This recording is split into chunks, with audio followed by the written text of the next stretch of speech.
People's Radio United. Hey, welcome to my non-objective opinion. I'm Tim Best Buzz. I'm here with William of the account Film the Police LA. Welcome back. What's up, Tim? What's up, man? Yeah, we did a show about a month or two ago. It was under happier circumstances.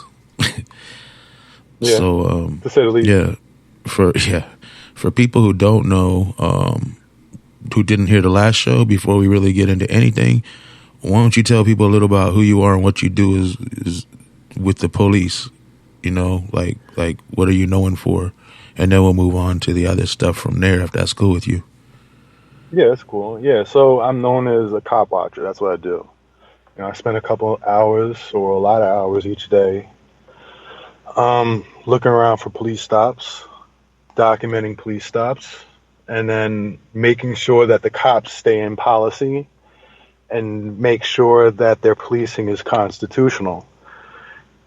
If they do that, I go about my business, and if they do something that's out of policy or something that's unconstitutional, then I follow it up with complaints. So, you know, there are a lot of cop watchers out there. I try to make sure that I do the full service cop watching by following it up with complaints. Yeah, I really recommend anybody who hasn't heard our last show together. It's in this same playlist. It's 2 shows back. Go check it out. It was really informational. I learned a lot from that show. And I've been watching these damn cops forever. But so yeah, since that show, tragedy struck. Your son was shot, and he didn't make it. And my condolences for that. I mean, we've talked a lot. You know how I feel about it. I'm tore up about it too. But I want to start this off kind of by maybe just let people know who Marcelis was. You know, just give people a little brief history of Marcelis real quick, so they can know who we'll be talking about through some of this show. Yeah, you know, I want to say. Oh, sorry. I just don't want to have a nameless person. You know, I want them to be able to see a human when we're talking about this tonight. Yeah, that's exactly my point, right? So first off, I want to thank you, because I noticed, like, since this happened, you've been sending me like plenty of messages each day, and some of them I get back to, some of them I don't, because it's just hard sometimes. But I appreciate the fact that you've been there, like, consistently, nonstop. As far as Marcelis, listen, Marcelis was a special kid to me. He was very important to my family. And I know everybody can relate, because you have special people in your family that are important to you. Marcelis, the thing about him is that I have heard from his friends nonstop is, you know, he was just so pure. And that's the thing about him. He was just a pure kid. He was pure of love. I was talking to one of his friends today, his friend Dakota, and like, you know, a couple of weeks ago, he had strep throat, and Marcelis was calling him. He's like, "Hey, do I need to get you to the hospital? I'm going to go to the store. I'm going to get you whatever you need. What do you need?" And Dakota's like, "No, don't worry about it. It's okay." But that's the type of person Marcelis is. He'd always be there for you. Marcelis is the person who cared about people. Marcelis is the type of person that would literally take off his shirt. And quite honestly, he has, in a lot of ways, to help people in need, and to do things selflessly without looking for some sort of recognition. Something I used to always tell him is that character is what you do when people aren't looking. I've heard that phrase a million times. That really stuck with me. And what I found over the course of the last week and a half is that Marcelis was doing a lot of things for people without looking for recognition for it. Getting these messages of how he helped people who had deaths in their families, who actually he witnessed the death of a sister and helped the family through the entire process. The kid who, when he had, you know, and the thing is, he had a lot of platonic female friends, and they needed to go to the doctor and they were scared. and he'd go with them, or they needed help with whatever, and he'd be there for them. And their parents were sending me messages saying, Marcellus was such a great kid. We trusted him around our kids alone, around our young kids alone. And I got a lot of those stories. And quite honestly, I didn't know that he was doing these things. I always knew he was a good kid. I always knew he had a great heart. He had great energy. He's the type of kid who is always going to encourage you. He'd always tell me, you're doing a great job, Dad. Things like that. That's Marcellus. But to hear some of these stories of the things that he was doing without looking for recognition, to me, made him extra special. He became my idol. I keep on saying, I want to be like Marcellus now, or at least have that energy. Because the kid was a great kid. He is a great kid. I don't like talking about him in the past. He is a great kid. And so I'm going to keep it going. I'm going to keep going, pushing hard. And in my view, quite honestly, to try to help people. All I try to do is try to help people. People might think it's a little alternative how I do it. But I'll tell you one thing, with my cop watching, my son loved it. He respected it. All his friends love it and respect it. And when I do it, I'm not doing it. Am I doing it to just am I going to try to hurt cops? I'm trying to help people. I see out of policy conduct. And you know what? Somebody has to hold somebody accountable. There's 30-something thousand cops in this city. How many people are out there trying to hold the cops accountable? Few. Very few. So why the fuck should I catch hell? Because I do it. But anyway, I know we're gonna get into some of the trolling. Let me tell you something. That's the energy that Marcellus was. He was my biggest supporter, my biggest fan. So I'm gonna be extra hard. And I had lunch with Marcellus's friends today, 8 of them. Just listen to the stories about Marcellus. And I'll be honest with you, it's just kind of broke my heart, but it really touched my heart. These are good kids, fantastic personalities, and they're hurt, and they just talk about his situation all day long. So, I want, the LAPD is going to have to prove themselves on this. We lost a great kid out there. They're going to they want all this funding. They're going to have to prove themselves because these kids don't trust them. And so they need to try to win over these kids like Marcellus's friends because they're hurting because they know they lost a special friend, a special kid. I hear that nonstop. So. Yeah, that's Marcellus, and that's his energy and his legacy. Some might say that's coming from his father or whatever, but as you know, I sent you a DM of me and one of my homies talking, and I had posted something about it reposted something you put on, and he hit me in the DMs like, what happened to my friend? And then he's known by a lot of people. Yeah, he's known by a lot and nobody, of people. everybody's, They say really always say the same thing. He was never into nothing like that. He just played basketball. He was into his music. He loved friends. He just a great kid. But I'll be honest with you. There's another aspect of Marcellus. So we named him Marcellus because I think it comes from it's derived from a term young warrior. The kid had a warrior spirit. He did not like seeing people done wrong. He didn't. If he saw a homeless person being done wrong, he's going to come to their aid. He's going to give it what he got.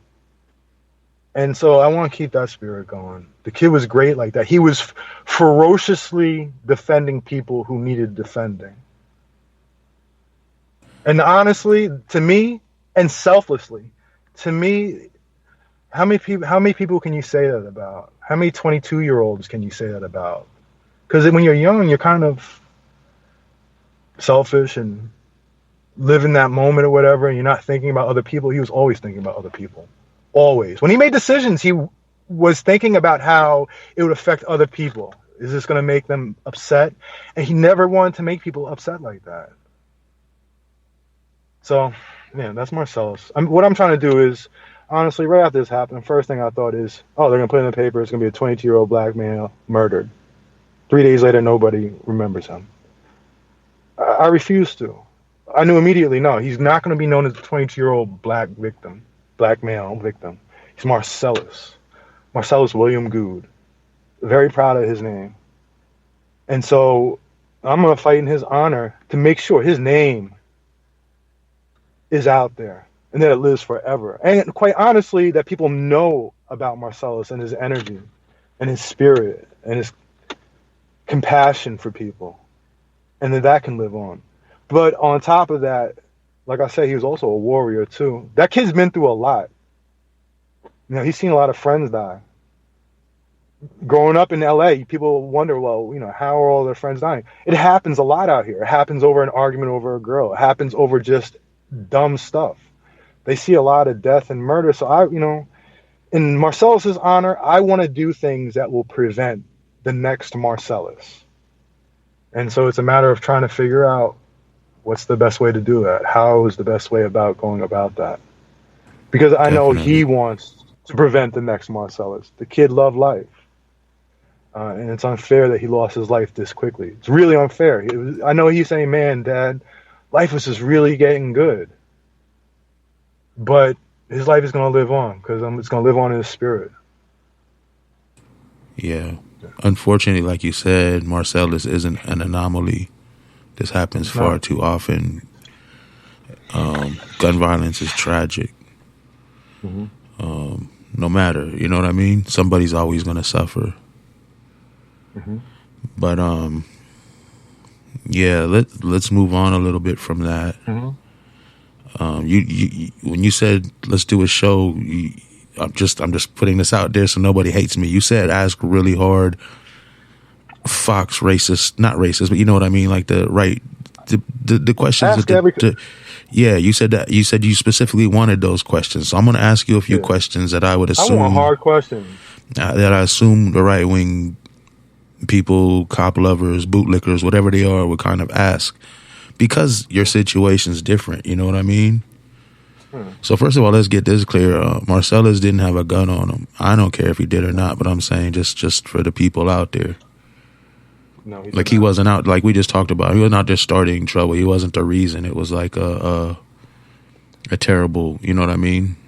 Wrong place, wrong time incident, right? He was with his girlfriend. He was with his girlfriend who had just gotten off of work, who's a manager of a store. Yeah, I don't. I just want people to know so they're not like, oh, he was a thug. That's what happens. Because I've been shot. Well, that's what they assume. I've got that when I got shot. Exactly. So I'm just saying. I just wanted to get that out. It's funny how that is. How you get shot and it's assumed that somehow that you were doing something wrong and that you deserved it. It's funny how that is. So yeah, no, he was not carrying a gun, and Marcellus was not a thug. Yeah. I'm not saying that, homie. I'm just. Oh, I know. Yeah. No, and I feel bad for you, Tim, because I told you to be hard with these questions. Ask the hardest questions because I like answering hard questions. Yeah. So I want you to give it to me. Yeah. So don't hold this against Tim. I'm gonna get hate mail like that cell dude, huh? No. So your relationship with the police is pretty adversarial. You're always out there watching. You're on their asses, man. You're keeping them held accountable. You're in their faces. It's no, we know the cops don't really like you, but then some might say what you're really doing is you're out there bogging them down, making it so it's harder for them to do their job. So I guess the question is, someone like you is out there, you know what I mean? In the situation now with Marcellus, do you feel that you want to stop bogging them down so they can go? I mean, I just want to answer this for you, but I'm going to let you do it. But, do you feel like you're taking critical time away from these cops that could be saving lives somewhere, solving crimes by holding them accountable, having a camera in their face, and in some cases talking a little shit? Oh, no, I'm freeing up their time. I mean, quite honestly, you see a stop of a black kid because they have window tints, and they pull them over and they handcuff them. They search the car, they search the front seat, search the back seat, search the trunk, search the wheel well, search under the hood, go through the engine block, sit around for 10 minutes shooting the shit, and then finally let them go without even giving them a ticket. All that, no ticket, 45 minutes. So what was accomplished there? Who's bogging who down? Since I've been going out there filming, that was the normal, okay? First 400 or 500 stops, 95% of the stops were against black kids. 95% of those stops led to handcuff and searches. It was standard procedure. And really 90% of the time, there wasn't even a ticket given. People weren't being arrested and transported. It was just standard procedure. And again, this is happening in Hollywood. Hollywood is 5% black, but they were making up the overwhelming majority of stops. Now, granted, yes, Hollywood Boulevard does have a large black footprint. That's fine.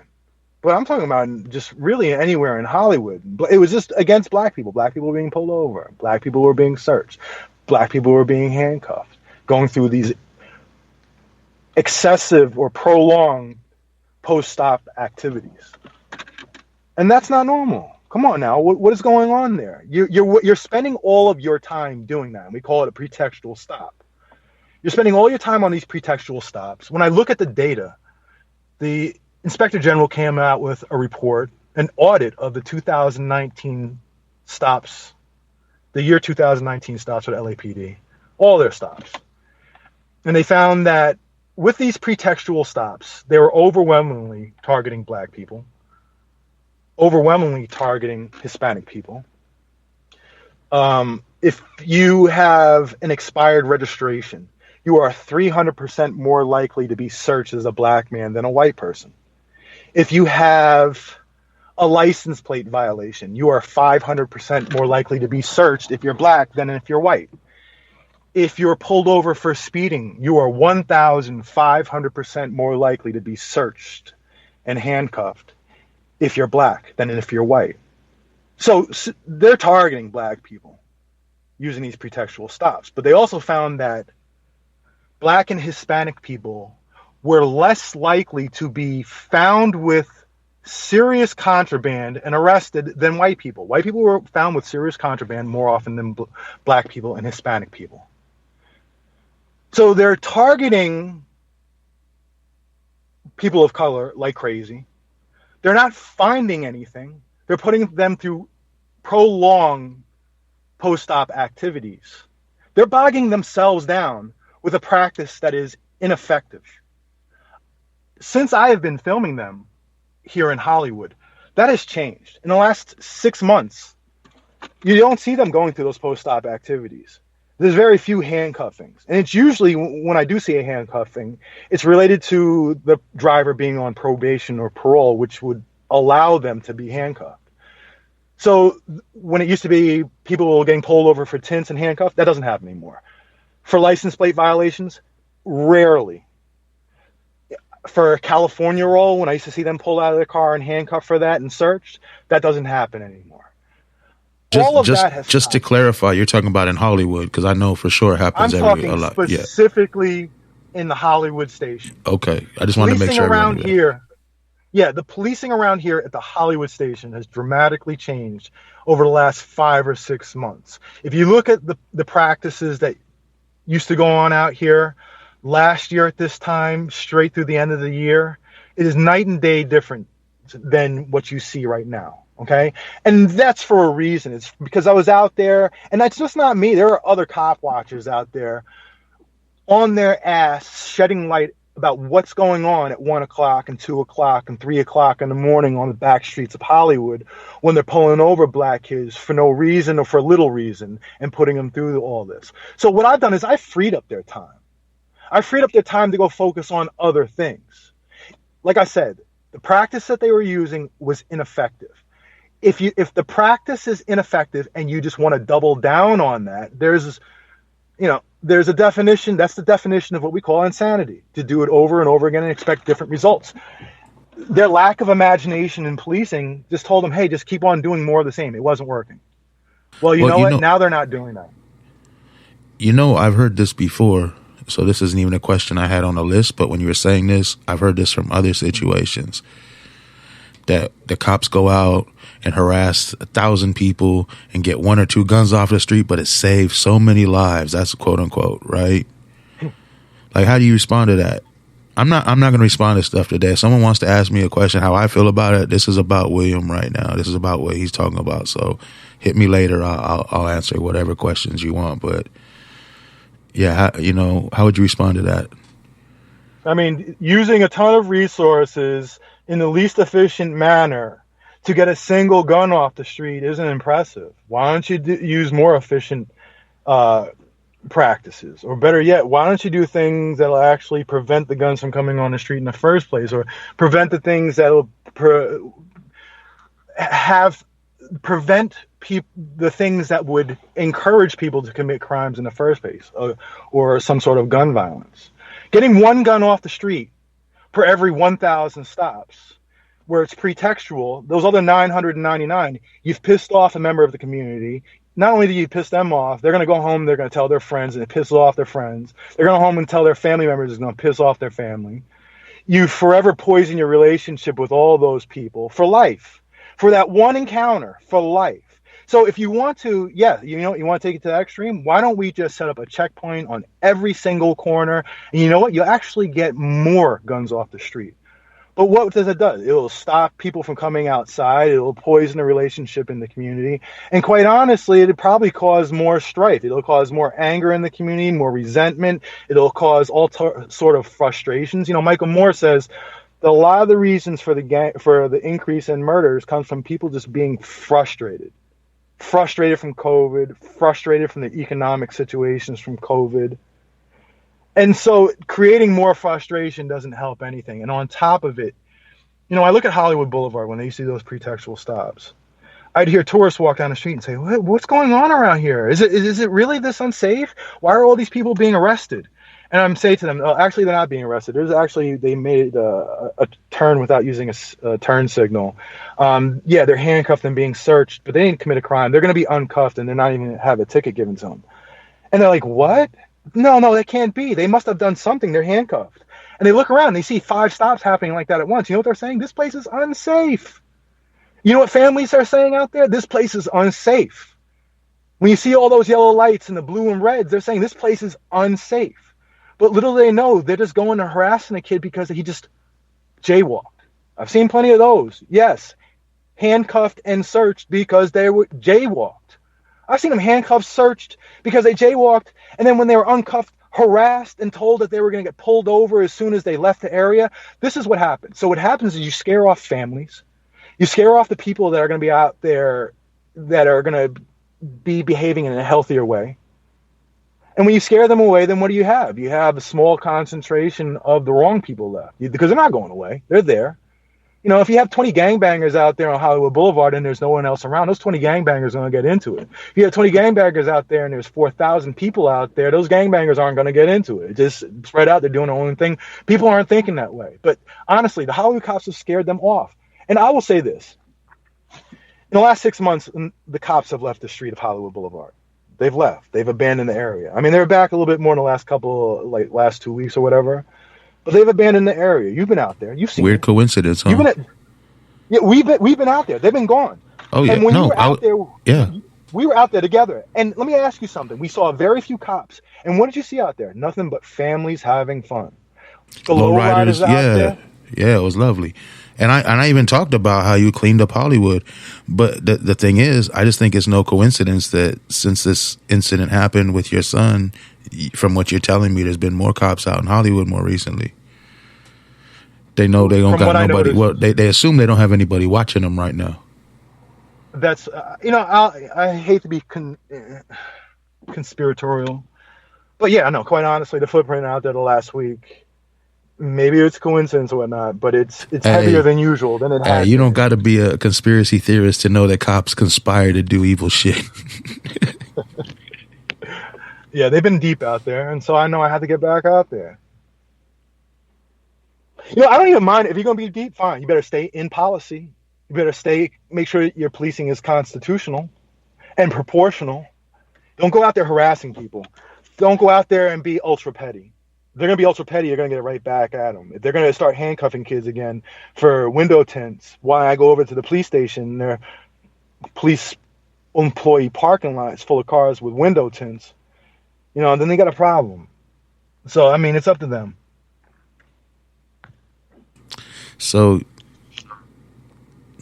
a couple more hard, quote unquote, hard questions. They're getting less hard. I Did can't do answer it, that? man. I'm trying. Did I I answer that can't. question? I can't just hit you like, haha, you hypocrite. I don't know how to do that, man. It's like I'm on your side. I mean, on listen, this. I want you to hit But me like, try to come at me like yeah, I mean, think yeah, I'm a you said hypocrite. I can hit me answer like any Fox. question. You said hit me like Fox News. That's what you told me the other day. But here's the thing, like now you're kind of depending on the police to solve this murder. I can't even find a messed up question because, like, how does that even feel? Because I wouldn't care. Listen, I'm gonna tell you right now, straight up now, I have no faith in these cops. I think they're incompetent. The things I've been seeing, the first day, the homicide detective called me and said, "Hey, listen, we're gonna meet today." She's telling me we're gonna meet today. She didn't ask me. She said we're gonna meet today, and I gotta meet. I'm like, okay, all right, fine. And like, I'm gonna call you back in a little while, and we're gonna set something up. And that was on a Wednesday. No call back. Thursday, no call. Friday, no call. Saturday, no call. Sunday, no call. Monday, I ain't get no call. So I went up there. I went to the 77th precinct. I'm gonna go see you. All right, I'm gonna come to you. Now tell me what you're doing. And it's like, oh, who, Mr. Good? I'm so sorry or whatever. Well, why do I have to come to you? I mean, is this normal? And it is. I'm gonna put pressure. It's more than normal because, quite honestly, I think I have a little bit of a different platform than other people, and I have a different personality than other people, and resources that other people. I have more resources than other people. I think about that single mother who's going through this and has no support whatsoever. Yeah. How does she navigate this process? They're probably just blowing her off because they blow me off. Yes, they can. Michael Moore can give me a phone call and say, "Oh, I'm so sorry for your loss." That doesn't mean shit to me. That means nothing. Now, as far as depending on them, they need to do their fucking job. You're a fucking cop. You're supposed to figure this out. I was gonna come to that next, actually. So I know I've seen. I think a lot of us have seen that you're getting a lot of cops talking to you when you're out in the street, offering you their condolences and calling you up and telling you about their kids and trying to sympathize, quote unquote, with you. How is it? And then on the other side, you have an army of trolls, a lot of them cop supporters and some cops and ex-cops that are saying horrible, terrible shit. Yeah, so listen, I would say that I have gotten hundreds of messages of support. Seriously. I mean, I'll be honest with you, like, Twitter is my therapy. From police, though? No. I would say that, okay. So overall, I've gotten tons of support. And that's helped because it helps when I get the nasty messages. It kind of puts things into perspective that there's such a small percentage. So when I get messages of support from the police, I get it from, I got it from, I guess, Michael Moore, and the captain over here at the station, the ex-captain over at the station, an individual cop that I have a good relationship over there. He sent me a DM. I've seen a cop that I have written up before for bias policing. And quite honestly, I was making fun of him the other day. He was riding up next to me. I was on a scooter, and he was filming me. And he's like, William, no mask. And I raced up to him on a scooter. I'm like, you have your body cam on? He's like, yeah. I said, well, if you have a body cam on, it's a violation of LAPD policy to use your personal cell phone to tape a public contact while on duty. On top of that, if you send it to somebody, that's a violation. But if you delete it, that's also another violation. He looked at me just kind of dumbfounded. But he came up to me the other day one-on-one, and I was on a scooter at a scene. I wasn't really feeling it. I was just kind of still in my feelings, just going through the motion, and I'm riding away. He's like, William, he came over and shook my hand, and he's like, I'm really sorry for your loss. And it seems sincere. I take people at their word a lot. And I'm a little bit soft. Like, I fall for shit. Like, honestly, like, I've hated cops. And then one day they try to just talk to me, like, whatever. And I'm like, all right, man, let's just talk. That's the type of person I am, and it's a little bit of, I guess, a bootlick or a little bit weak, but it's just, I can't help it. That's just the person I am.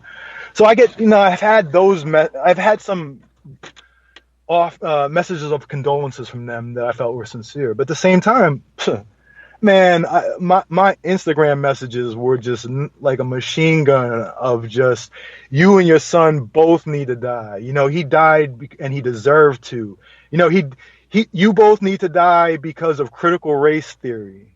Shit like that. I don't even understand it. It's just some and quite WTF honestly, moments, huh? it's a lot of that. I'll be honest with you. Stuff like that doesn't affect me. I mean, it's annoying, but it doesn't affect me that badly. At the same time, I handed my Instagram over to somebody else. I'm like, yo, you handle this. You clear out these messages. But I get them on Twitter, or I was getting them on Twitter a lot at first. I get very few of them now, but it's always the same thing. You see, it's very few followers. They got some thin blue line picture in the background. You look at who they follow, and it's just a bunch of bootlickers and a bunch of hard right wingers, but they're just nasty. Me personally, I can't go up to a cop and say, you know what, I want your kids to die, and it's good if your kids die. I can't say it, and I can't believe somebody would ever say that about somebody else. I don't care your biggest adversary. Like, how you gonna? I don't want death on anybody's kids. Yeah, I don't know how you can get joy out of somebody's kid's death. It's bewildering to me, and that's what I'm getting from that side, and I don't quite understand it. Yeah. I mean, I guess I do understand it now. Man, this is a tradition with police and their supporters. And two things I want to say real quick. They do it more even when the cops are... Wait, are they supporters? Are they supporters, or are they just like fanatics? Or are they like, you know... They're bootlickers. Beyond support. This is almost like religious. Yeah, it is. It's really severe hero worship of some sort. Yeah. But they when the people whose families they murder, the police murder, they troll them, some of them relentlessly. I mean, Erica Gardner, rest in peace, she went through a living hell. These cops were trolling her daily. People sending her death threats. I don't know, you know, that was Eric Gardner's daughter. Yeah. She was a super activist. She died. I mean, I see it though. They come on, man, this punk ass Sal, this guy is like ex head of the homicide. He's come into my threads hours after my son's death, just like popping off. And it's like, really, Sal? Can you not? And he's had to keep on going. He just keeps on going. These motherfuckers are fanatics. And quite honestly, you know what, Sal? As far as I'm concerned, all cops are Sal at this point. You know, because he speaks for them, or at least that's the face of what I think the LAPD is. Because you know what? You won't see a single cop say, yeah, you know what, Sal? Can you please fucking not right now? No. They shut the fuck up, because that's what the cops do. They never do speak up. I asked this question on Twitter the other day, and I keep on asking it. Been asking this for months. I've been asking this for a year. When was the last time an LAPD cop initiated an investigation against another LAPD cop for police brutality, assault, or whatever? I have never heard of one. Yeah. Not one time. I've asked cops that question. And they say, you know what? It happens. You just don't hear about it. No, if it happened, we would have heard about it, because a cop would have gotten arrested for assault. It would have been in the docket, and they would have found that, and they would have found out that there was a police officer that was testifying against them. But you know what? We haven't seen a police officer get arrested for assault. What was the last one? Frank Hernandez? And what did he do? He beat the shit out of an unhoused guy. And his partner just sat there doing nothing, calling the radio, calling for fucking backup. She didn't pull out a gun and arrest her fucking partner as he's assaulting the guy. She sat there watching it as he spit in his face. I got an answer to a similar question from a cop. I had said, I see more YouTube videos than I can put a number to of cops beating people, murdering people, doing terrible shit. I said, I never once seen a video where a cop pull a gun on another cop and say, stop beating that person. Never. Or cuff up another cop and drag him to the car. I don't see one video. And he's like, they're out there. I said, here's my phone. Yeah. Look one up. I was like, look one up. He's like, I'm busy. Exactly. I'm at work. Yeah, of course. Yeah. Of course. There's so many keywords to look for. They will never be able to. But here's the other thing, man.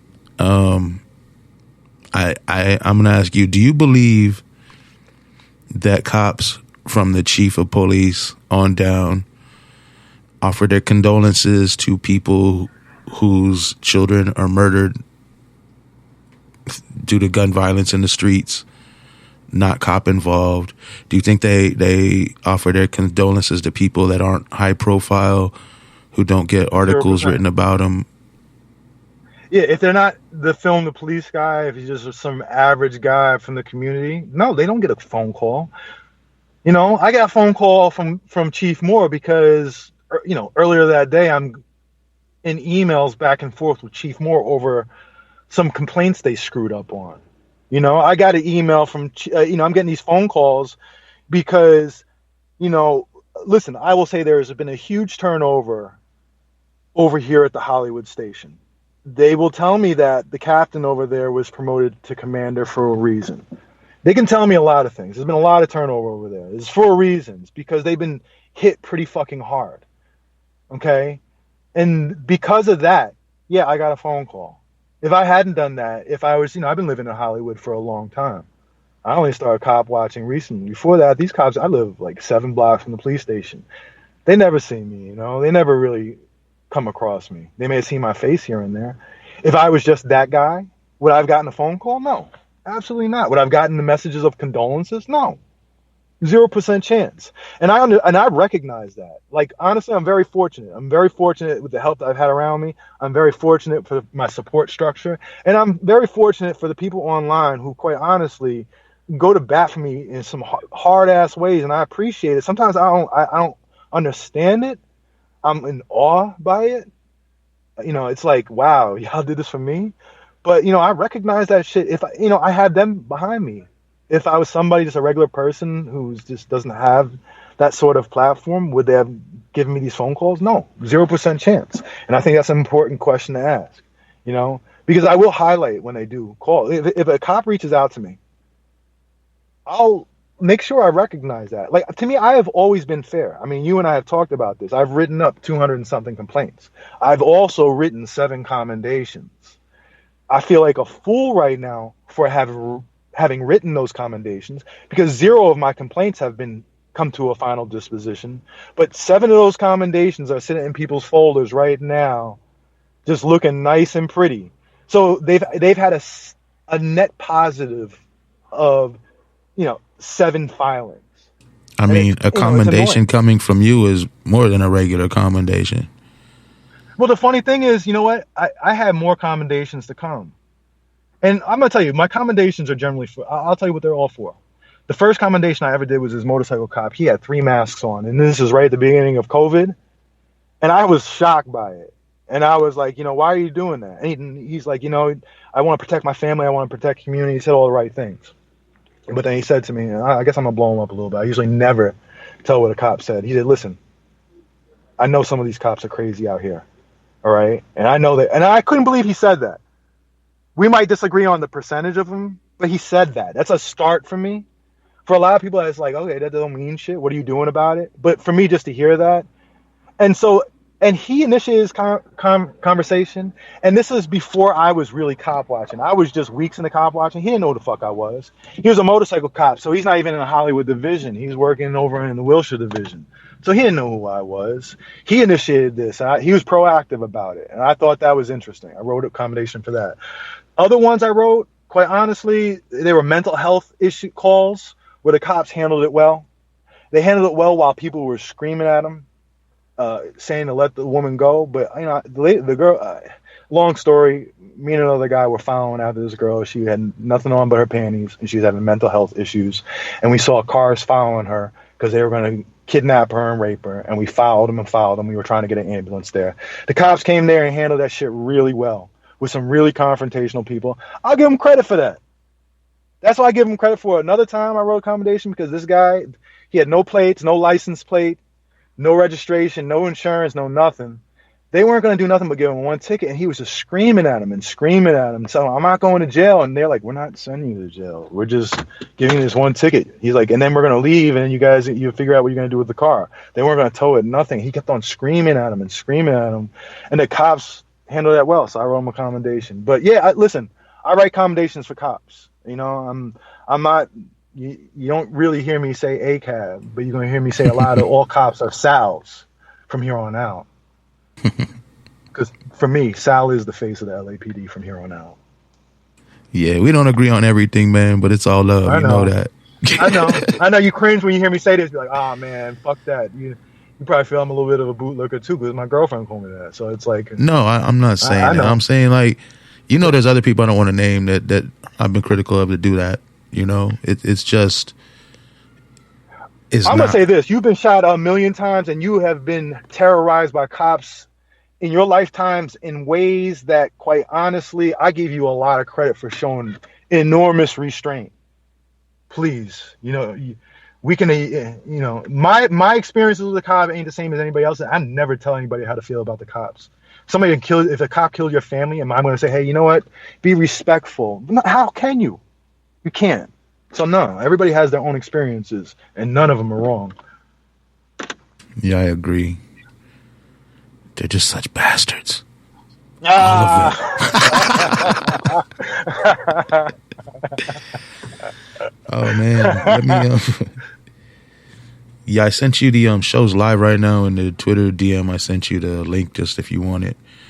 But I'm going on to the next. Okay, yeah. So, do you think more police and more funding and quote unquote reform would because like you said, you're not the abolish the police like me. I'm not even defund. I'm straight up abolish. I don't know how you feel about the defund thing, but do you feel like more funding, more training, more something else would have saved your son or any other person who's getting gunned down in the streets live? Here's what I say. I look at facts first. I look at data first. Looking at the data, we have increased police funding every year for the last few years, and murders have increased every year during that time. So we increase funding and murders increase. If the answer was just increased funding, then we would actually start seeing the reverse, okay? At a certain point in just adding money to police funding, you have diminishing returns. When we add money to police funding, I think it's gone up by 30% in the last 7 years. But the same number of cops. When we add money to police funding, it goes to police salaries. The average salary for a cop in 2019 or 2020 was $130,000. $130,000 per cop. Per cop. And for what? Do they have to have a college degree? No. FBI agent has to have a 4-year degree. You just need a GED to be an LAPD cop. 20/40 vision, be 5 foot tall. And you can be a cop. And then within 5 months, 5.5 months of training, or half the amount of time that a barber takes to get licensed, you could be a cop. You have the right to take away somebody's freedom. You have the right to take away somebody's life in certain instances. And you're 21 years old. You don't have any life experiences. You're 94% of the cops are not from LA City. So they're coming from wherever, Sherman Oaks or Orange County, probably come from an area that has lack of diversity, and then coming into the inner cities, and now you're policing in there. You're jumping out of cars, you're playing little video games. You're immediately, with overtime, making over $100,000. That's what we're paying for. That's what, when you increase police funding, that's what you're doing. You're increasing not necessarily the number of police, but you're increasing the amount of money that cops make. Because they can say, oh, we need to recruit cops. Well, they keep on adding to recruit cops. They increase their salaries. And that doesn't even include benefits. We're talking about tens of thousands more in benefits. And again, 94% of them don't live in LA. And I think that's important to stress. They don't live in LA City. They're taking this money. They're taking it to San Bernardino, wherever they are, wherever they live, Ventura. And the money's going there. $2 billion leaves LA every year, LA City. So then, you know what? Hey, it's easier to brutalize people you don't live around, right? Well, it's just not that. It's like we have a finite amount of resources, all right? There's only but so much money we have to spend. So when we keep on spending money on police, that means lack of money for other programs. So when we look at policing generally, adding cops, if you do want to add a cop, let's say 77th Precinct where my son was killed at, let's add another patrol car to the station. And it takes 4 to 5 cops to patrol that over the course of a 24-hour period. It comes to $700,000-$800,000 that we're spending on that for that one car on a shift. That's not going to do shit. Like, if somebody wants to go murder somebody, they're not going to say, you know what, I was going to kill somebody, but there's an extra patrol car on the street somewhere in this, 40 by 60 block area. There's an extra patrol car, and now I'm not going to do it. And especially in an area that has a lot of gang violence. Listen, gang violence, it's a cascading effect. It's one murder, one shooting leads to another shooting, leads to another shooting. There's constant retribution, retaliation, constant. It keeps on going like that. And it go for years, 5, 6, 7 years. And 50, 60, 70 people get shot from an incident that started with one person. Okay? So if somebody wants somebody dead, they're not saying, you know what, there's an extra cop on the street, it's too much of a risk. If you're in a gang, you don't care. You're doing it for your homie or whatever. You don't care about your own life. You don't give a fuck. You're not saying, oh, you know what, on the way over there, I could get pulled over. If I get caught with this gun, now I'm going to have to go to jail. They're not thinking that. So you can add police funding. It wouldn't have changed what would have happened. What would have changed what happened to my son is, quite honestly, if the kids weren't in gangs in the first place. Michael Moore says the increase from gang violence came from the economic despair related to COVID. Economic despair related to COVID. Imagine if 2 years ago I said, you know what, we're about to have this pandemic that's going to lead to all sorts of economic strife, that's going to disproportionately hit black people in South Central and South LA and Hispanic people. And because of that economic hurt, it's going to lead to an increase in violence, and people are going to feel hopeless. And you're going to have all these interpersonal beefs that are going to be handled from frustration. If I told you COVID was going to cause all this economic strife that was going to cause all this, wouldn't you, if I asked you, what would we do to reverse this? You would say, you know what, we would need to address that economic strife. But we can't do that if we keep on adding cops to the street, because they take the money that could be going towards these programs. To me, I keep on coming back to, I think about the single mothers, right? I asked my mother, I said, when we were kids, if you had an extra $1,000 a month that could have helped you with rent, how would that have helped? She said, I wouldn't have had to work 2 jobs, raising 3 kids. Coming home at 10 o'clock at night, she still found a way to make it to my Little League games and to my football games and stuff. But it's not everybody has that ability. And if I weren't involved in all these sports when I was younger, then the streets might have got to me, and the streets would have been raising me. And I would have been learning from, when I'm 14, from some 17-year-old out in the street, running the streets, getting into trouble, getting into the life. And the next thing you know, I'm caught up in it. And the next thing you know, I'm killing or I'm being killed. So I thought, you know what, maybe it makes a lot more sense to help people economically in ways that can actually aid with child development. Helping them with rental assistance, so they don't have to work that second job, so they could be home after school with the kids and going over homework and talking about their day and having that relationship so the kids aren't out there. Maybe it goes into programs that help with, if you don't have those support structures, the big brothers and big sisters programs. I know my girlfriends talked about that throughout my whole life, how they've had programs of big brothers and big sisters programs that have been incredibly helpful, where they learned a lot of things. They're investing the money back into the community to prevent crime from happening is preferable to then coming in with police that just come there after the shooting happens and they're just setting up perimeters and doing their normal policing. They're coming after the fact. It's not really preventing a murder. Let's do preventative stuff. We don't attack cancer this way. We don't say, you know what, the best way to handle the cancer from a public health standpoint is to just, do nothing, but wait until people get cancer, and we're just going to focus on pumping people with chemotherapy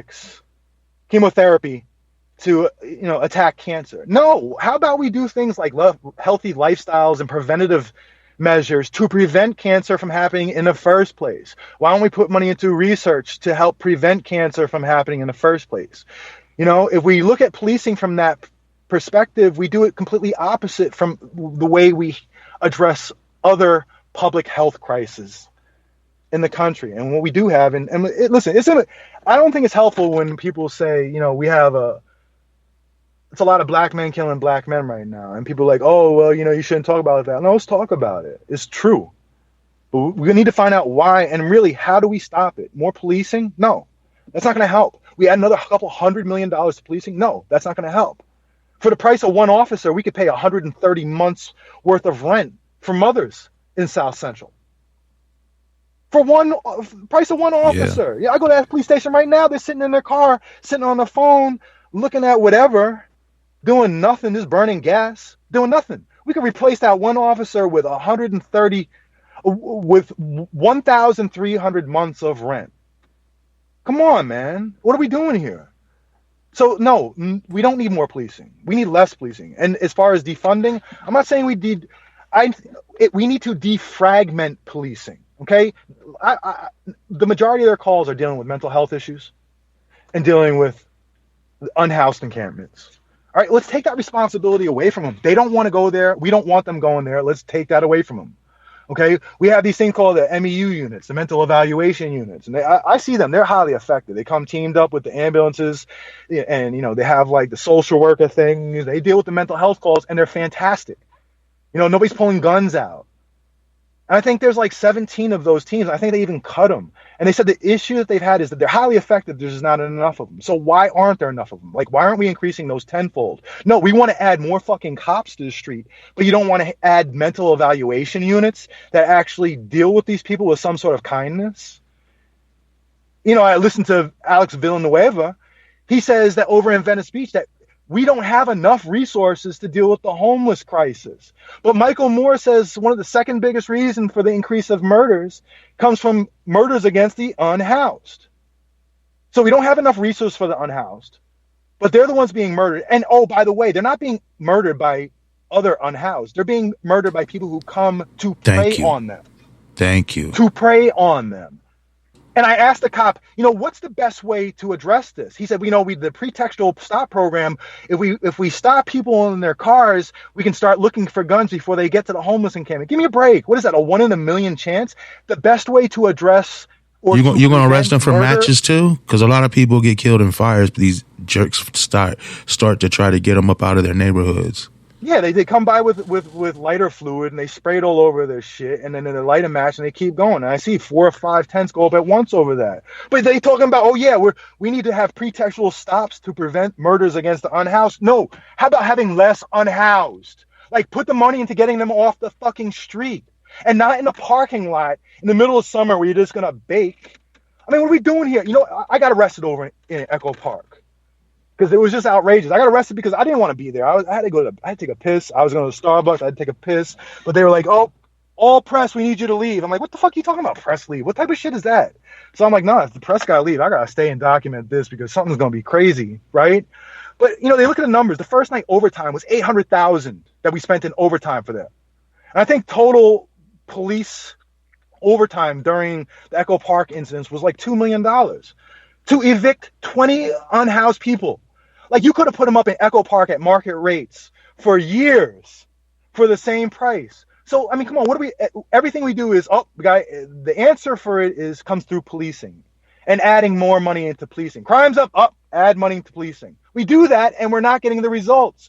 You have to try something different. You have to do something preventative. And it comes from investing in the communities. Yes, helping single mothers get their kids off the street is important. But when that single mother also has more money in her pocketbook, in her wallet, and single dad and single grandmas, they spend that money at the local stores. And the local stores making more money. And now they're hiring more people. And maybe, they want to start up a second store. Or that employee that has been working there as a cashier now is a manager. Like, it creates what they call in economics a multiplier effect. You're not just investing in trying to help that single mother and make sure their child can survive in the hood, but also helping the hood out in general economically. I'm telling you, I drive around when I'm done cop watching. What I do is I just get into the car and I drive around. I look for murals and stuff. I'm always in the wrong fucking neighborhoods at 2, 3 o'clock in the morning. I don't really care. I just be driving around looking for murals. But you go to the hoods, and what's the first thing you look for? First thing you notice is they're all dark as hell. There are no stores. There's liquor stores. There's the gas stations. There ain't nothing else. Like, where's the economic hope? And the Michael gas Moore said, stations and liquor stores got all this, like, they be closing early, some of them, exactly. and they got all these like gates and stuff up. So it's like, no, yeah, they treating people like everyone's a criminal over there, Well, but there's and not there's the nothing to economy. do. People don't have the money. Exactly. So what are they doing? If a kid is 15, 16, 17, 18, they don't have that supervision. They don't have a lot of economic hope. And you know what? Now they saw, all they have is their friends. And now they see their friend get shot and killed. They don't have much to live for. What do? They retaliate because that's all they had. And so how do you stop that cycle? Adding a cop to the street, is that going to change that strife, that pain? And like I was saying, I was pissed my mom off for talking about it. It's funny because Twitter, like, I was at the gas station. I found my son was shot. I was at the gas station, gassing up, trying to get to the hospital. And I just wanted to scream. I just didn't know what to do. I was just like, I didn't know. I just typed into Twitter and my son got shot. And I just didn't know what I was doing. I was just like, and I was tweeting it and just trying to sort through things in my mind. And I was saying to myself, I'm just tweeting this. I'm just going to delete this shit tomorrow. I might delete my account tomorrow because I don't know what You I'm even gonna said do. I'm gonna delete this soon or something. I remember that on Yeah, I just Twitter. didn't. Yeah. Yeah, but I just remember that how I felt, man. I'm not gonna lie. Your son got shot. I don't care who you are. When these cops, I don't care who you are. Your son gets shot. Like, your first thoughts are, as a dad, I always thought I could protect my son. Honestly, I just did. I guess I was a little too cocky in that way. I always thought I was his protector, and I couldn't protect him. And I just wanted, like, I wanted blood. I was mad. I was in. I was seeing red, and that's every father would go through that. Um, I just remember, it were little things that intervened that stopped me from going and killing. I'll be honest with you. I'm saying this. I have no problem saying this, and I think because it's important to say this. Having this support structure of my family and friends and stuff, that was essential.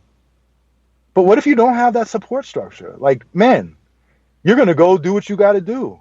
You're gonna get retribution. Like, people intervene and stop me, right? With some sense. A lot of people don't have that. And I wonder, like, if I didn't have that intervention, I feel like my son intervened too. He'd be like, Dad, Dad, what would you say to me, Dad? Dad, what would you say to me? And I was kind of like hearing that. But if you don't have, like, that intervention, what do you do? Like, how do you stop that cascade of violence? And actually, this comes back to police funding.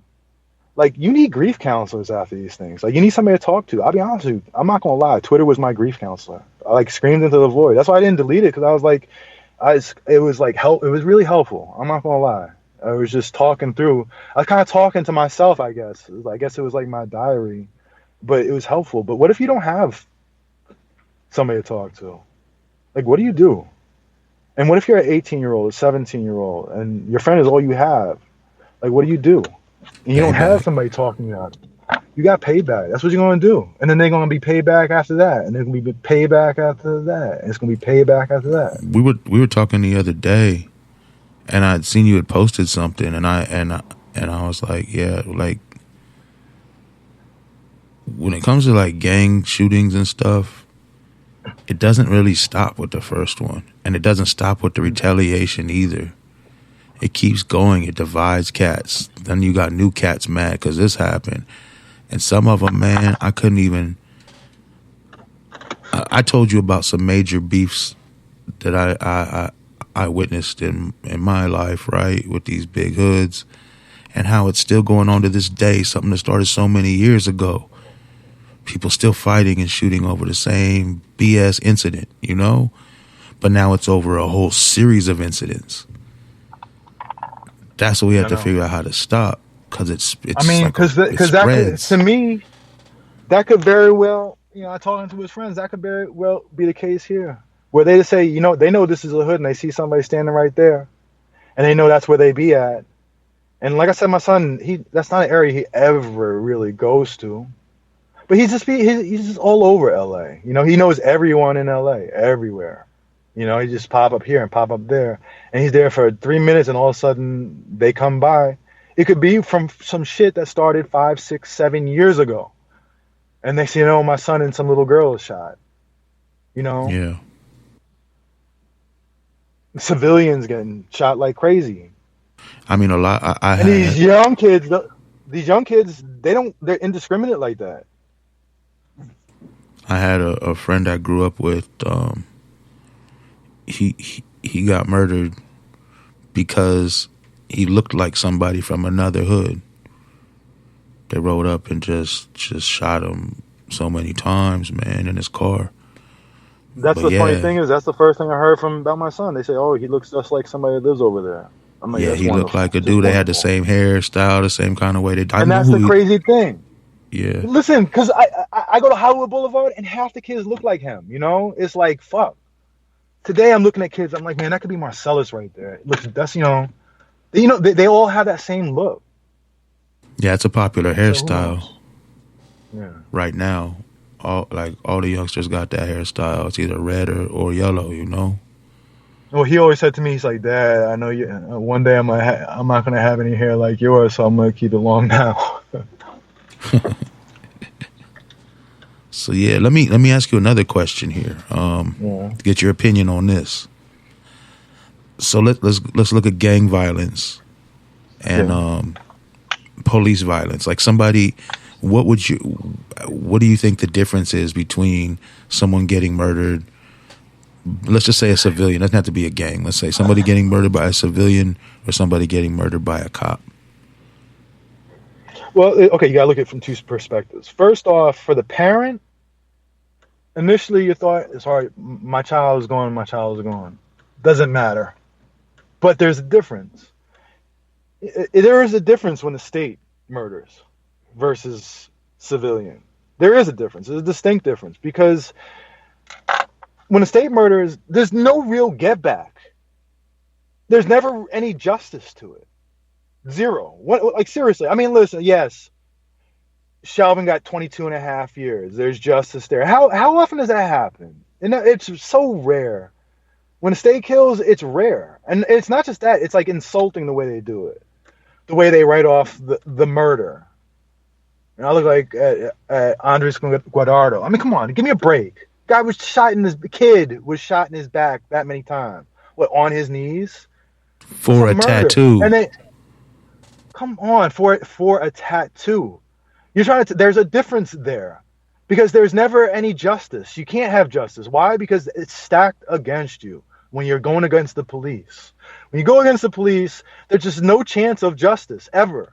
Come on now. I have filed 200 and something complaints, but some of them for things like masks. I tape you for 10 minutes with no mask on when the LAPD policy says they have to wear masks both in public and around other LAPD employees. You violated LAPD policy. It's not hard. Listen, you're not going to get in trouble. It's just going to be, oh, you're found with a sustained complaint, and there's not going to be a penalty. I can't even get them to come to a final disposition on that. We're a year into it, and you're still investigating it. What is there to investigate? The police are never going to be held accountable. Period. Police. So I got something for them on that. But yes, there's a huge difference. There's a huge difference between when police kill and when a civilian kills. Yeah, I seen a statistic the other day. I was reading this article, and it said cops only solve approximately 2% of major crimes. I believe it. And it was Listen, it was like other crimes they solve more, but a lot of crimes are made up. Like they're victimless. Some of them, like they're arresting people for things that some things were newly created crimes. Some things just became crimes. Like sometimes they do it for ego. I listen. I'm gonna tell you a quick story, right? So I was at a stop one time. I heard some helicopter outside. I turn on the scanner. I hear that they said a man walking with a gun. It's code 3 incident. He's walking at Fountain and Highland, not far from my house. I go running over there. I get there, and they had about 10 cop cars. The helicopter was leaving, so they had a guy in custody already. I see a cop leaving the scene. I'm like, yeah. And the cop, he's like, hey, William, you know what it's about? I'm like, yeah, man with a gun. And they're like, yeah. I said, is there really a gun? He's like, it looks like one. I'm like, all right, but is it really a gun? He's like, it looks like one. He got in his car and drove off, so I know it wasn't a real gun. And Yeah. I knew they were going to release the guy. You know, normally they just release him. And as I'm standing there, they start flashing the lights in my face. This is like a month ago. Flashing the lights in my face, trying to annoy the hell out of me. And I moved, and they kept on flashing and flashing. And I sat there and watched them for 20 minutes. I'm like, they want to release the guy. They are not going to release him in front of me. They're not, because they think I'm going to make a big deal about it. So they literally held him for 20 minutes. And then finally they drove away. And I went chasing after him on a scooter because I know how they do. They take him a few blocks away and they unhandcuff him, you know, and let him go there. So, you know, some of the times they arrest these people literally for that. It's like not a real crime, but just because for ego, because they just have to have that arrest. They're afraid to not have the arrest. I mean, quite honestly, it changes the way they please. When you're recording them and you know they have nothing, they start getting very desperate to try to find something to justify it. Things that aren't even there, or the tiniest things. So that's just normal with policing. Yeah. I try to distract them. But and I'll be honest with you, I never used to understand that, but I actually do. I get that now. It's something I learned. I think there's value in that. yeah, sometimes I guess. But anyway, I put this up for something the other day. They were talking about the but it's relevant to this too. I'll bring it back to this. And they were talking about the men's jail closing down, Yeah. so they can gentrify the neighborhood. So I'm sure you know these statistics, but maybe everyone listening doesn't. In the United States, about 13.4% of the population is black. Do you want to guess what the U.S. prison population is? The black U.S. prison population? I have no idea. I'm gonna guess over 50% though. No, you're or somewhere around there. Is at 38.3%. I think this was in 2018 or 19 or something. So they're overrepresented by over 200%, like 240% or so. Yeah, and that's, I mean, what were you just saying like a half an hour ago? Who's getting pulled over all the time? Listen, I can document it with video, but it's beyond. It's empirical because the Inspector General of the LAPD looked at their own data, looked at their own body cam footage, and looked at their own what they call FI cards and Ripper cards that they had to fill out in every stop, and found that these were happening. And here's another thing they found: that it's probably worse than that, because 23% of the stops, police did not properly document the stop. So, which stops were they not documenting? Probably the ones where they had more misconduct. So the numbers are probably much higher than that. So your numbers, the data that I have to show through the footage, and the LAPD itself, they all say the same thing. But here's the part that gets me. In the history of LAPD, there has never been a racial profiling or bias policing complaint that has been sustained. 0 cases. 0. Sustained and upheld. In the history. Cases. In the history of LAPD, last year there were 753 biased policing complaints. 0 were sustained. I think there was about 550 the year before. 0 sustained. 450 the year before that. 0 sustained. 4,600 and something in the history of the LAPD. They have never had a case where the LAPD sustained a racial bias or a racial profiling or bias policing complaint. Now, like I said, the numbers say that they're doing a lot of bias policing. The numbers say that. The data says that. But when the LAPD investigates the LAPD, they find that, no, never happened. No, doesn't happen. Didn't happen. Not this time. Not that time. Not ever. And so, obviously, we have a problem with the LAPD investigating the LAPD. So, I mean, what are we going to do about that? And I'm going to tell you why that matters, right? So, I talked to my son's friends. I had lunch with them today, 8 kids. And I was asking them about they were asking me how I got into cop watching and stuff. And I told them. And I was asking them about their experiences with cops. And there was one kid, he works in executive security right now. He had been in the Army. He's in the Army Reserves right now. It's a really nice, clean-cut kid. And I asked him, how many times have you been pulled over? He said, more than he can count. I said, well, for what? It's like legal tint, things like that. And I said, how many times have you been searched? They're like, a lot. I'm like, searched? I said, did you give it consent? And like, no, I didn't give him consent. I told him, no, I'm not giving you consent. They just do it anyway. They do it anyway. Yep. And so I asked these kids, do you guys trust the cops? And one kid's in the Navy. One kid's in the Army Reserves. The other one's a security guard. You know, and I'm asking them, do you guys trust the cops? They all said no. They said, they don't want to talk to them at all. They said, you know, Pops, like, you know, they're not going to do anything with Marcelis' case. You know how they are. They're not going to do anything. They're like, we'll give you information and you could talk to them, but we don't trust them. Like, they don't have our best interest in any way. And that's the prevalent thought throughout the community. Come on now. I mean, there's an imbalance there. You know, that this guy Sal, I found an article he was in years ago, and he said, listen, we need to reach out to the community more and listen to the community more. Well, how come they don't? All they do is when I see their interactions with young black men, they often harassing the shit out of them. Do you know how many times I have come onto a block? Like, I think there's one not so long ago. I come onto the block, you know, I was over by In-N-Out over here in Hollywood. I was on a scooter. And they asked for a backup for some reason. So I'm like, you know, let me go over there. And this other cop watcher who I talked to, he texted me. He said he was headed over. I'm like, all right, I'll meet you over there. And then I get to the street, and I'm walking up the street, and I see the cops over there just like in these kids' faces with flashlights, just blasting them. I'm like, and then they're talking shit. I couldn't hear what they're saying. But then I start walking up the street, and the cops saw me, and they retreated to the other side of the street.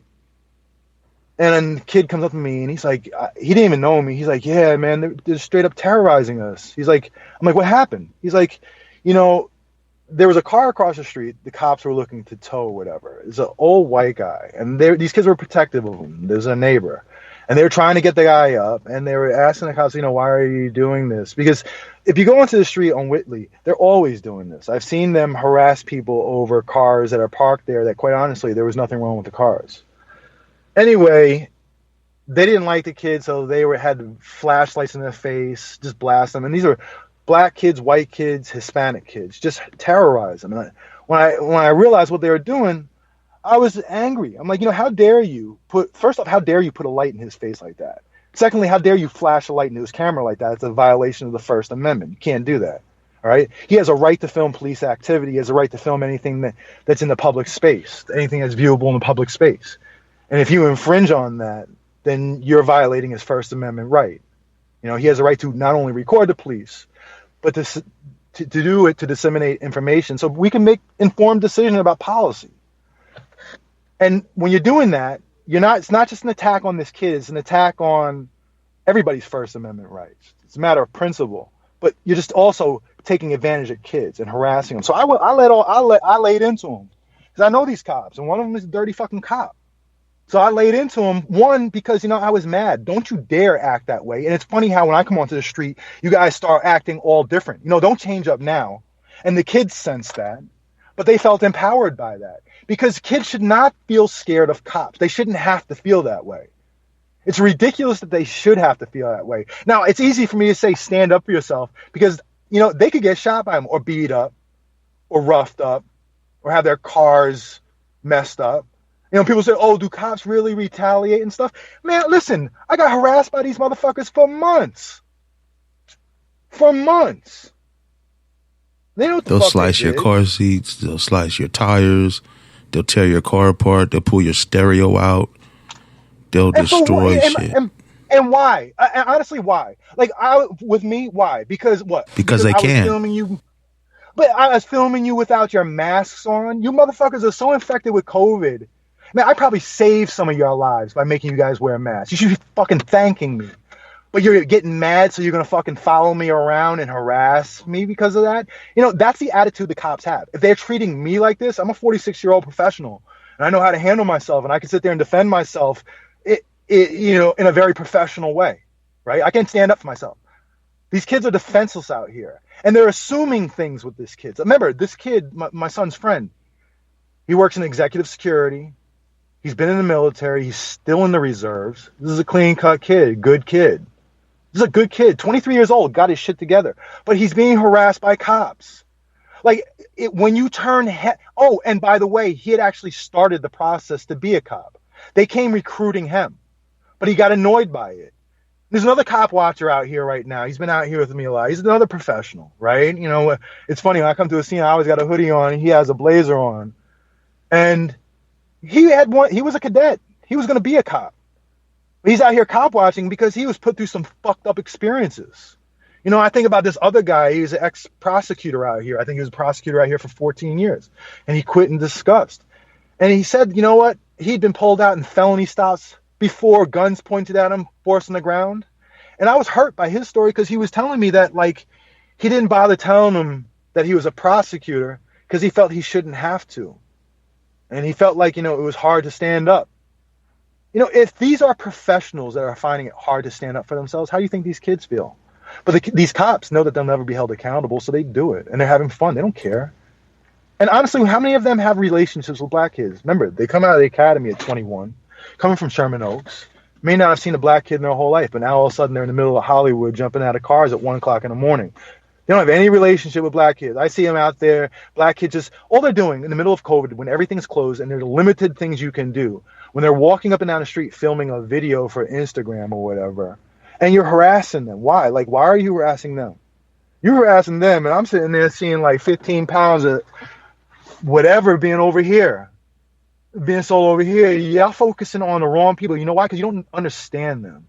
You see them as like, oh, you know what? They're filming a music video. They must be doing something wrong. They look a certain way.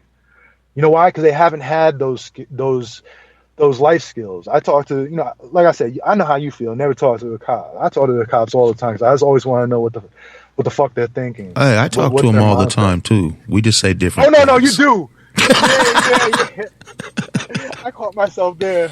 I talk at them. I talk at them. No, it's you know what? Let's put it this way. Normally, the power dynamics with cops is very one-sided. With cops, it's usually them talking at us. With you completely flip that. You talk to them. So that's the difference. Me, I kind of give them back and forth a little bit. And I you know, it's listen. I think there needs to be more people talking to you like that, talking to them like you do. I think they need to understand how angry people are. Seriously. They need to feel that. They need to feel that anger. You know, because people are angry out there at them. And they're all smug about it. And you know, in denial or depending upon the public to say, oh, no, they're perfect. Let's just give them more money. They're perfect. No, people are mad. But I talk to them all the time. And, you know, I try to pick their brains of their mindsets and stuff. And I talk to some supervisors, sergeants and lieutenants and stuff. And they all say the same thing. You know, there should be no cop should hit the street until at least 25, 27. I had one who said 30 years old. A cop should be 30 years old before they hit the street to have those life skills. You know, when in New York, you have to have an associate's degree to be a cop. So first off, you go to college to learn about the Constitution. They're usually doing some sort of criminal justice. So they learn about the First Amendment, the Fourth Amendment, the Fifth Amendment. But on top of that, while you're in a college, you're exposed to people that are different than you. So you start having those sorts of interpersonal skills. These kids, they don't have any of that. They've been playing video games, and now all of a sudden they have a car and they're jumping out and they're playing video games. And they're just treating people like, you know, they've never seen a black kid before and they don't know how black kids act. And they say, oh, these kids are out here, you know, we see them as just having fun, joking around. They see them as, oh, they must be, it looks like criminal activity. And they're just laughing and joking out on Hollywood Boulevard. So they need those sorts of skills. Yeah, have you ever seen this dude? He's huge. He put one of my videos out. He got me like a bunch of subscribers on YouTube. But San Joaquin, I'm trying to find him here. San Joaquin Valley Transparency, I think he's called. Yeah, he's a First Amendment auditor.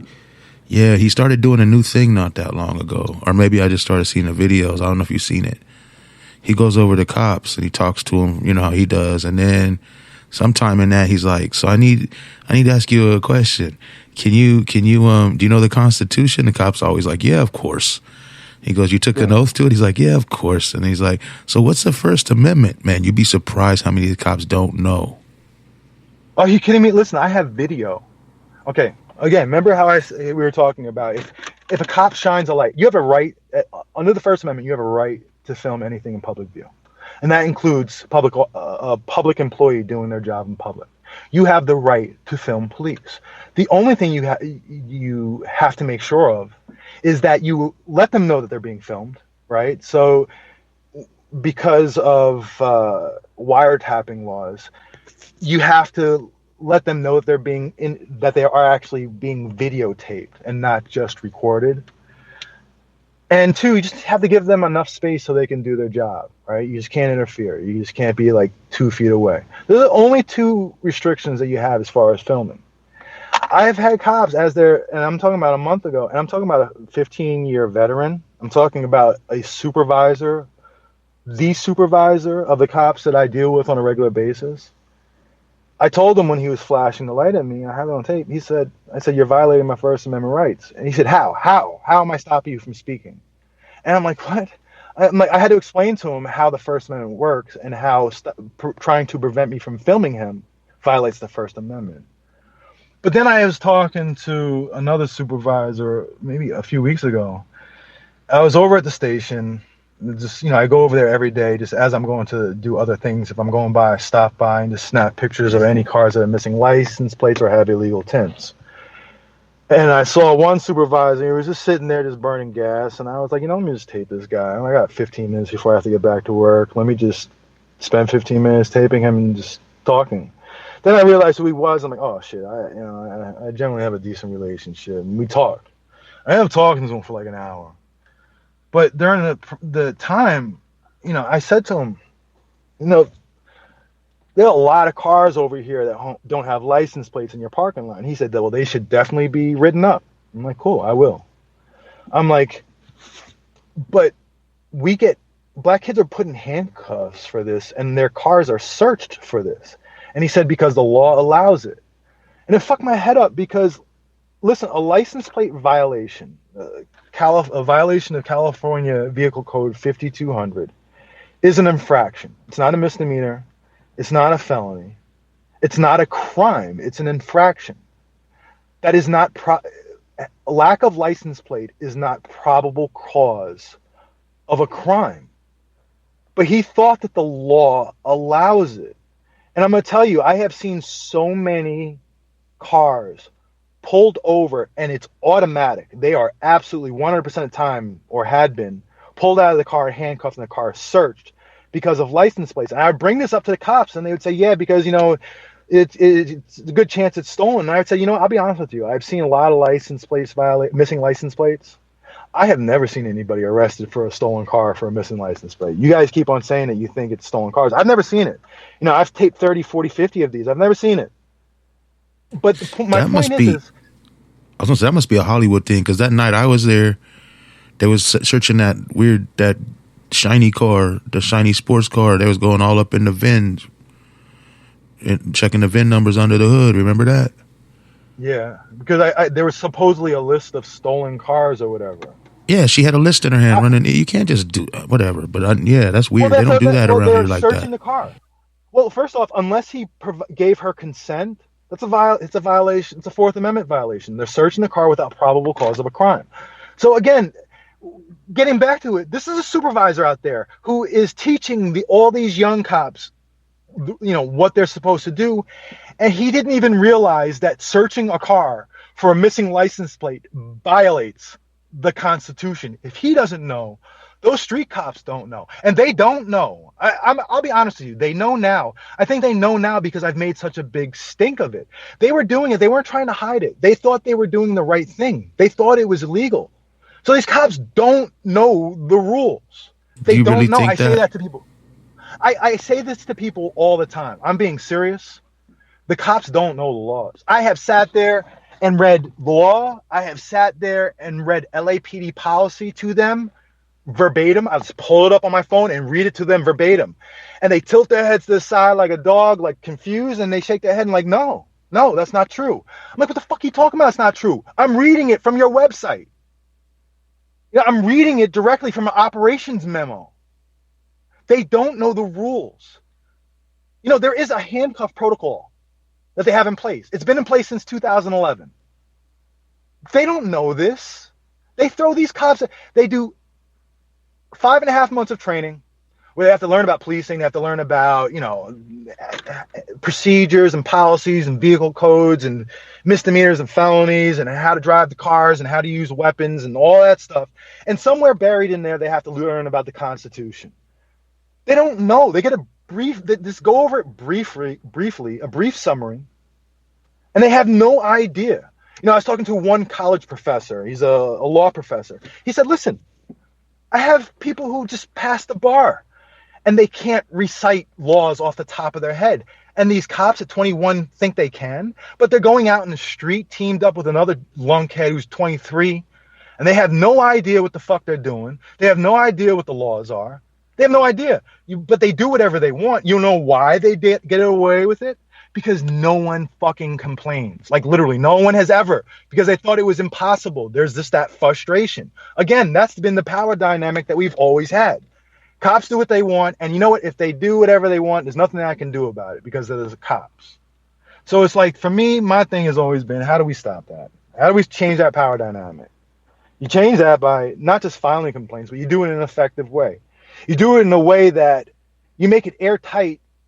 And so if they do dismiss it, if they do throw it out, then you show that the whole process is broken.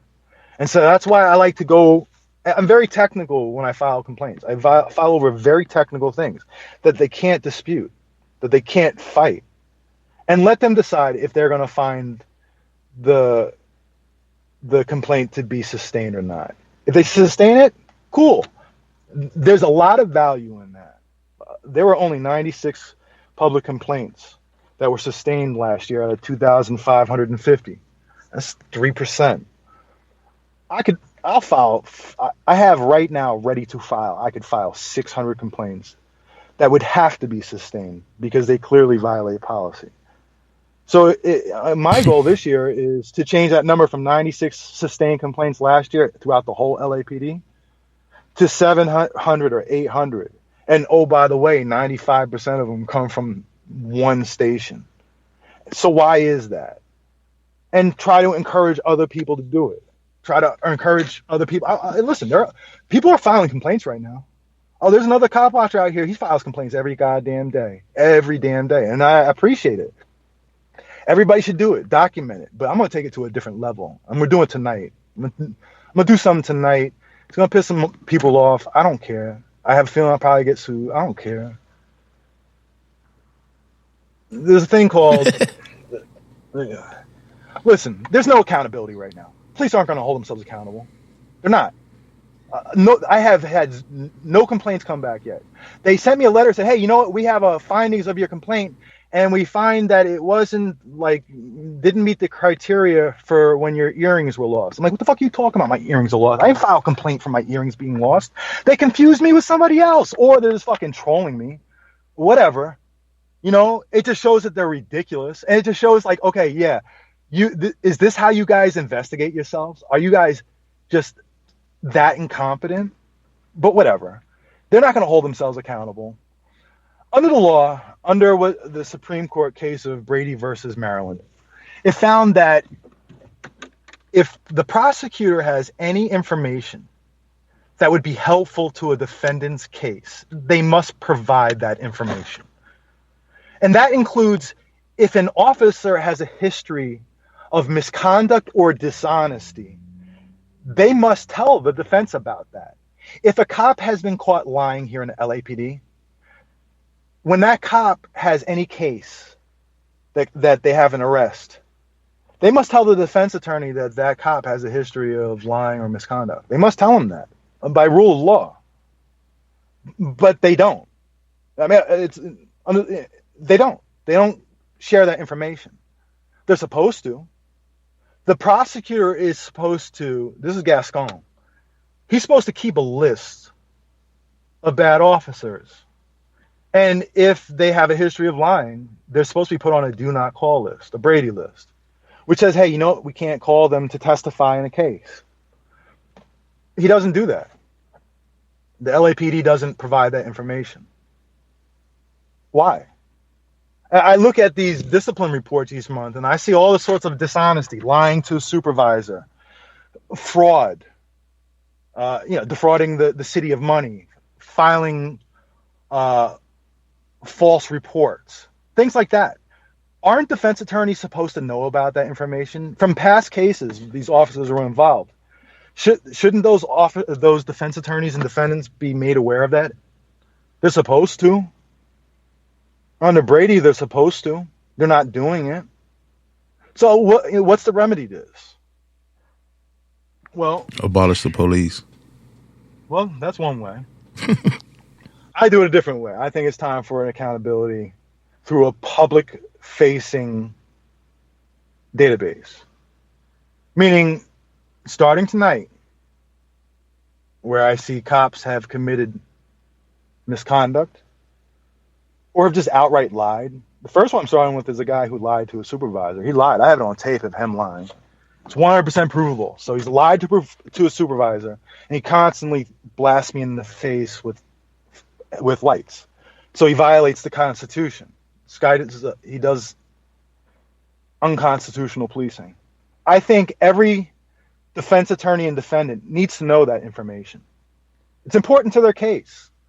And not only that, they need to be made aware of that information, and I need to give them full documentation to back it up. And they need to be able to take that information and go directly to the judge in the cases and say, you know what, judge, this officer, we need to have a Brady hearing, and we don't think this officer should be able to testify because of their history of lying or misconduct, or at least be able to use that information to impeach that officer on the stand. It's their right. They're supposed to know about that information.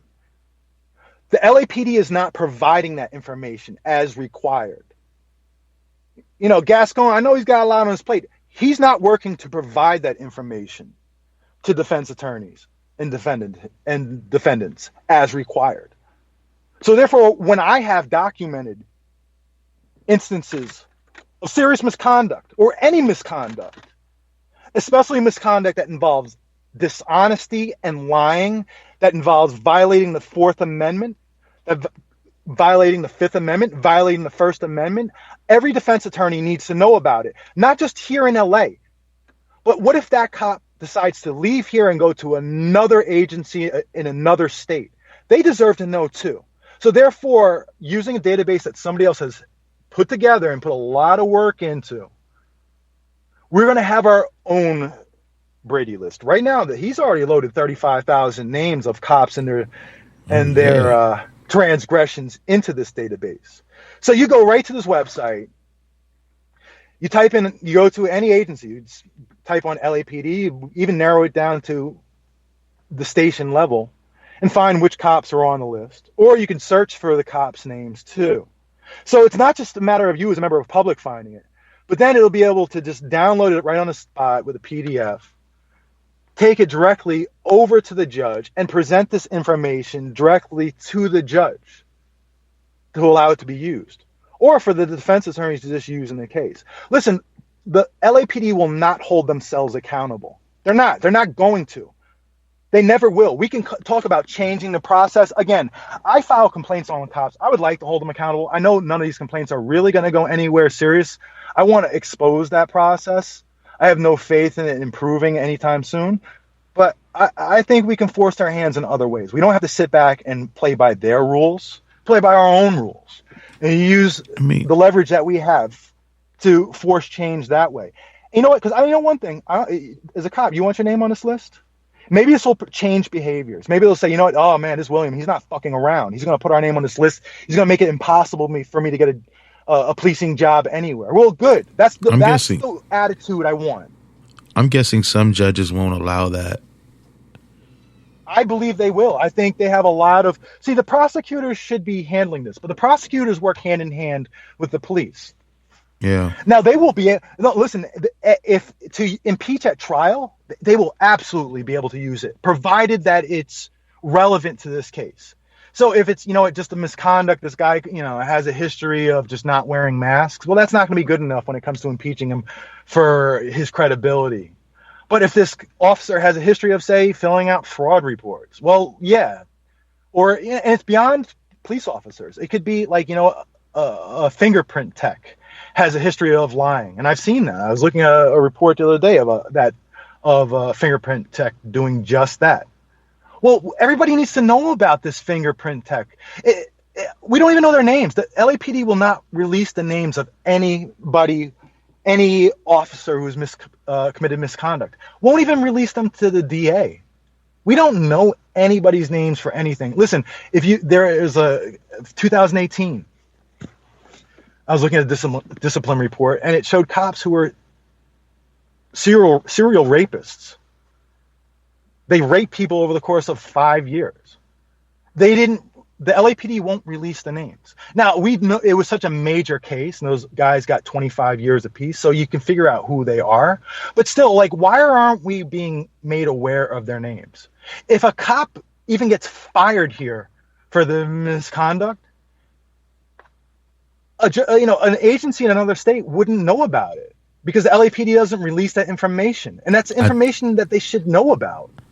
I know for a fact that happens a lot. Cops will move to other jurisdictions, other areas, other states, and get jobs, and they be corrupt. And it's not right. A whole bunch of the Rampart, the most corrupt department, notoriously corrupt department in L.A., they took them in at Culver City over here and a couple other departments. They took all the corrupt cops. No problem. It's not right. We should know about these cops. We should know about from a public. Listen, the police are there supposedly for public safety reasons. From a public safety reason, we deserve to know. Listen, I've seen a report. A cop was disciplined, and he was actually fired for rape of a child under the age of 14. Aren't we supposed to know this cop's name? Well, shouldn't we know this from? It's just not right. It's not fair. It puts the community in danger once again. It puts the community, and on top of it, it ruins their credibility with the community. Again, nobody. I don't care who you are. I don't care. Even people who are the biggest bootlickers, they'll say the same thing. Yeah, we know the cops will never be held accountable for anything. They know that. You remember the other day? We were talking on the phone, and we were talking about how if somebody murders you that's not a cop, they're going to be hunted down maybe. They might have retaliation people coming. The cops are looking for them. There's investigations. Their life ain't really going to go too good. You know what I mean? But if a cop kills you, he gets a paid vacation, and the whole department engages in a cover-up. Yeah. I've got videos of these cops out here. It's institutional and it's ingrained within these things. They out here ripping cameras off the wall so that when they murdered some dude over here, taking every camera. You hear about that all the time. Didn't that happen with Andres Guardardo's case also, where they came and gathered up all the cameras or something like that? Listen, man, they're not working for the best interest. Cops look out for cops first before they do the community. Period. Listen, I was one time taping a cop, and he whispered to the kid, "See that guy over there? Don't talk to him." I take that as intimidation, because the cop knew he fucked up. And actually, he's not even a cop anymore. He left. He became a firefighter. And for good reason, because I was coming after his ass. And I'm still putting him on a Brady list, because you know what? He just left being a cop a few weeks ago. I have a duty to inform the public about his transgressions, because he may still be testifying in a case.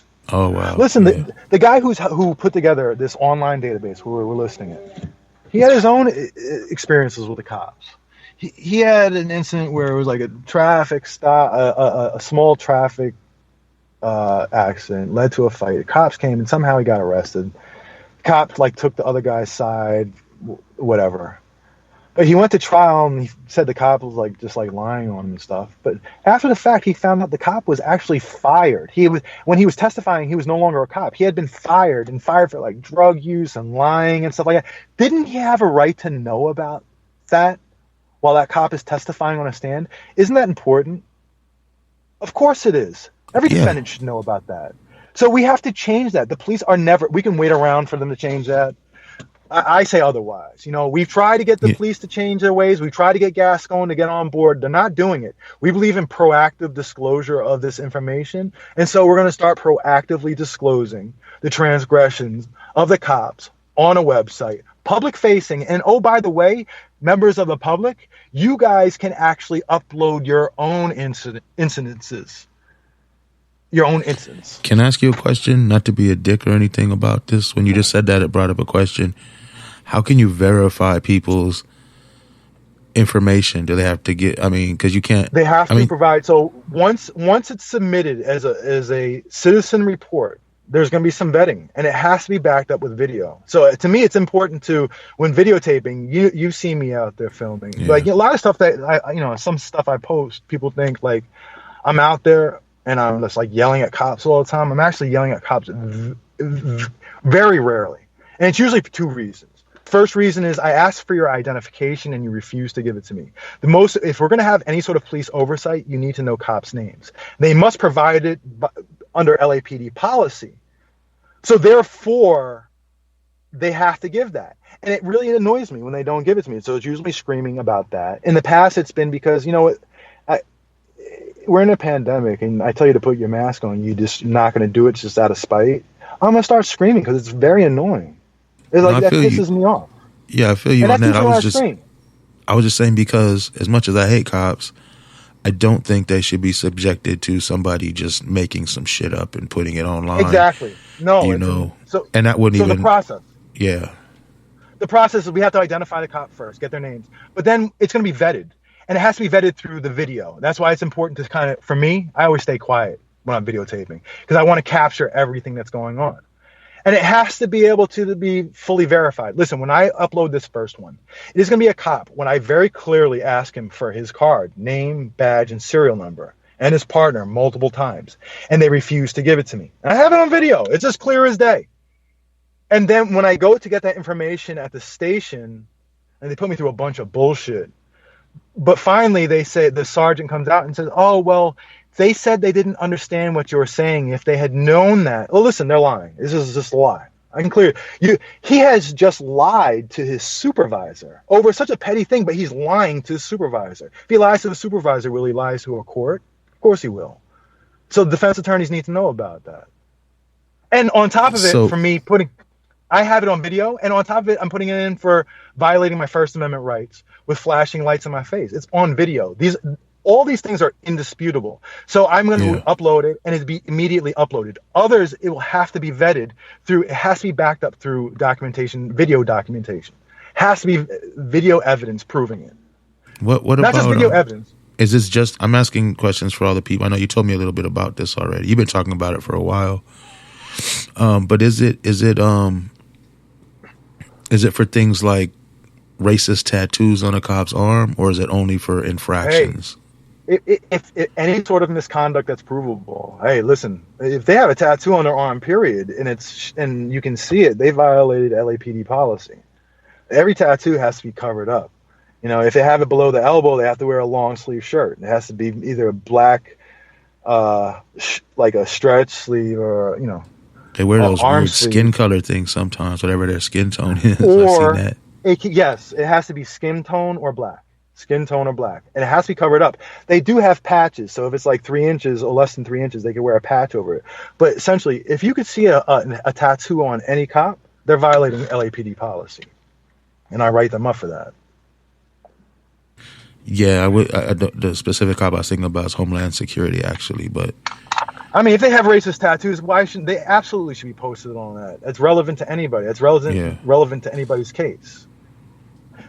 So yes, there will be vetting. You just can't just be anybody posting something. Anybody can post something, but then it's going to go through a vetting process, and it really has to be sort of verified. Hey, listen, if a cop is convicted anywhere of a crime in the United States, that person's automatically added to the list. Anytime, different agencies are now releasing lists. Washington. This is a national list. This database. This isn't just for here in LA. This is nationally. Oh, I didn't know that. That's good. That's awesome. Yeah, there's a lot of research. Yeah, the goal is to make this the standard. Listen, the Department of Justice should just come in and just take it over and adopt it and make it their own. Joe Biden's Justice Department said they really want to focus on proactive disclosure. I believe they said that they want an update on every police complaint in the country of where they're at. Like, they want to make sure there's some sort of accountability. Hey, listen, you guys, there should be a national database. Why don't you guys just come in and take it over? Take over. They say they want to make sure.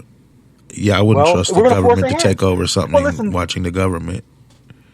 We have given them so many opportunities. These are their rules. They said that we're supposed to do this. Supreme Court said this back in 1963. They're supposed to have this sort of disclosure. Okay? And we need to make sure it's national. It has to be national. If a cop commits misconduct here, it's relevant for when they retire here and go to work in Idaho as a cop. Or if they resign here. They should know. Every defense attorney over there should know. Absolutely. And so they're going to know. They're going to know. I'm going to make a point of making this a big deal. And it will be a big deal. I think this is going to be a game changer. You know, I think they're going to be pretty pissed off. I think it's going to be pretty shocking when they see their names on here. But again, if you can document their misconduct, then make sure it's on, then load it up. Load it up onto there. Everybody load it up. Make this the freaking standard right here. This is how you fight back. You could even do it anonymously. As long as you have the video showing the misconduct. Listen, if you're just videotaping out of nowhere, you see a cop start beating the shit out of a guy, well, what the hell? What is there to talk about? It's on videotape. You know, if you see them planting evidence, then what is it? It's there. My thing is, I want to fully document from front to back. I make sure that from myself, not only do I videotape it, I follow them up with complaints. And I don't send the complaint to the station. I send it to the LAPD commission, to the OIG. I make sure that I send a copy to the DOJ. But from here on out, they're going to be added to this list. And my thing is, you know, fuck you, union. Come on. I don't give a fuck.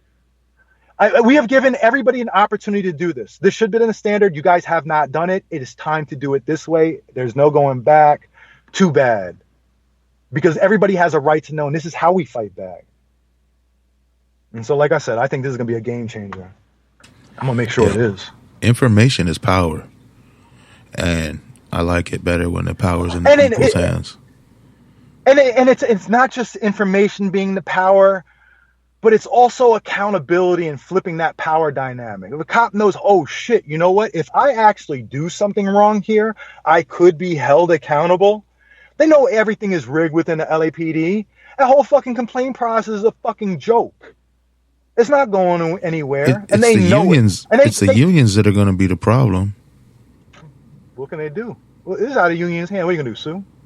I don't know what they do. They come out the randomest shit. I want them to sue. Come sue me. Fuck. I got a big fucking mouth. Please. They're not going to win this on the merits. I think the people will be on my side. I don't think anybody will say, you know what? That cop committed misconduct. That cop lied to her supervisor. That cop gave an illegal order, and it's documented. And we should not hold them accountable. Fuck that. Everybody else has kids, and it can happen to your kids. It can happen to your wife and your daughter and your cousins. And it can happen to you.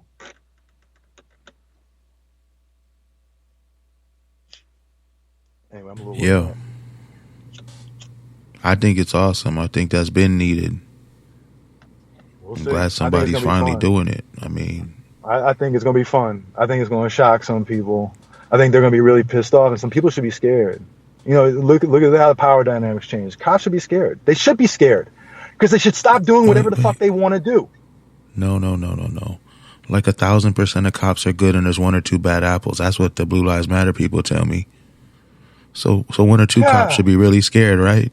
The rest of them are cool. Hey, listen, as long as you stay in policy, what do you have to worry about? As long as you make sure your policing is constitutional, you have nothing to worry about. You know, as long as, listen, I was in Starbucks earlier and they're being filmed and they don't seem too nervous about being caught doing something wrong. You know why? Because they're not going to do anything wrong. Just don't do anything wrong. Just do your fucking job. You can handle being taped. Stay in policy. You have nothing to worry about. If you think you can do whatever you want, you are going to be held accountable. And you know what? And when you're doing blatant shit, committing misconduct on film, you know I'm filming and you're still going to do it, and you're that bold, then you don't think the public needs to know about this sort of behavior? I'll tell you what, it's preventative too. Because I bet you they'll fucking think twice about doing that shit again. I bet you the fucking attitudes are going to change. They've changed from me just taping them and putting them on the internet. Nobody wants to be put on the internet. They tell me all the time. Nobody wants their face out there. They got families, they got kids and shit. No, you got a little accountability is good. Little bit, they can handle it. And you know what? If they can handle it and they stay in policy, then I'll write nice things about cops. I'm fair. Yeah, and I think they're doing their job if they stay in policy. Like, do you go write nice things about? I mean, maybe you're a Yelp reviewer. I don't know. I don't do that. But yeah, I mean, I like giving people props when they deserve it, but it's got to be. Listen, just doing normal policing, you got to go above and beyond. Like normal police do. There's one thing to do your job, and doing your job is also showing restraint and being proportional. But I always be like, what's like, that dude doing at another time when the camera's not here or something, I agree with you because cameras matter. If the camera's not on them, they act differently. And you're right. So when the camera's not on there. It's like people be like, my neighbor, my friend's a cop or whatever. They're a great person. I'd be like, to you, that doesn't guarantee everybody on the street they're going to be great too. No, exactly. When they're out there jumping out of cars and prejudging. Listen, I see cops all the time. Like, I try to sneak up, hide in the shadows a little bit and see how they're acting for 2 or 3 minutes, right? Just to see how they're acting.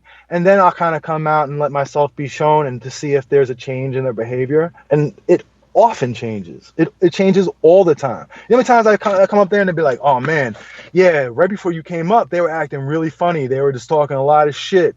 They threw my phone on the ground and they're like laughing at me and stuff. I hear that all the time. When you film them, it matters. But again, like you're saying, is like that shit should be consistent. It shouldn't be when you're filming. It should be when you're not filming. Hey, you might got some little cats out there with beef. The cops roughed them up or something. Now they're going to go out and film them just to get them on the database, Exactly. That's justice. That's justice. That's their get back because they feel right now they're frustrated. They're like, this fucking Garcia, man, he pissed me off and I can't do nothing about it. There's like nothing you can do about it. Well, now, they be out there on the block when shit is happening. They have phones. Be 10 people filming. Everybody get the film, shut the fuck up, film. Send it in. We vet it. They vet it. Not we, they. They vet it. And if they see the violation is there, that cop is posted.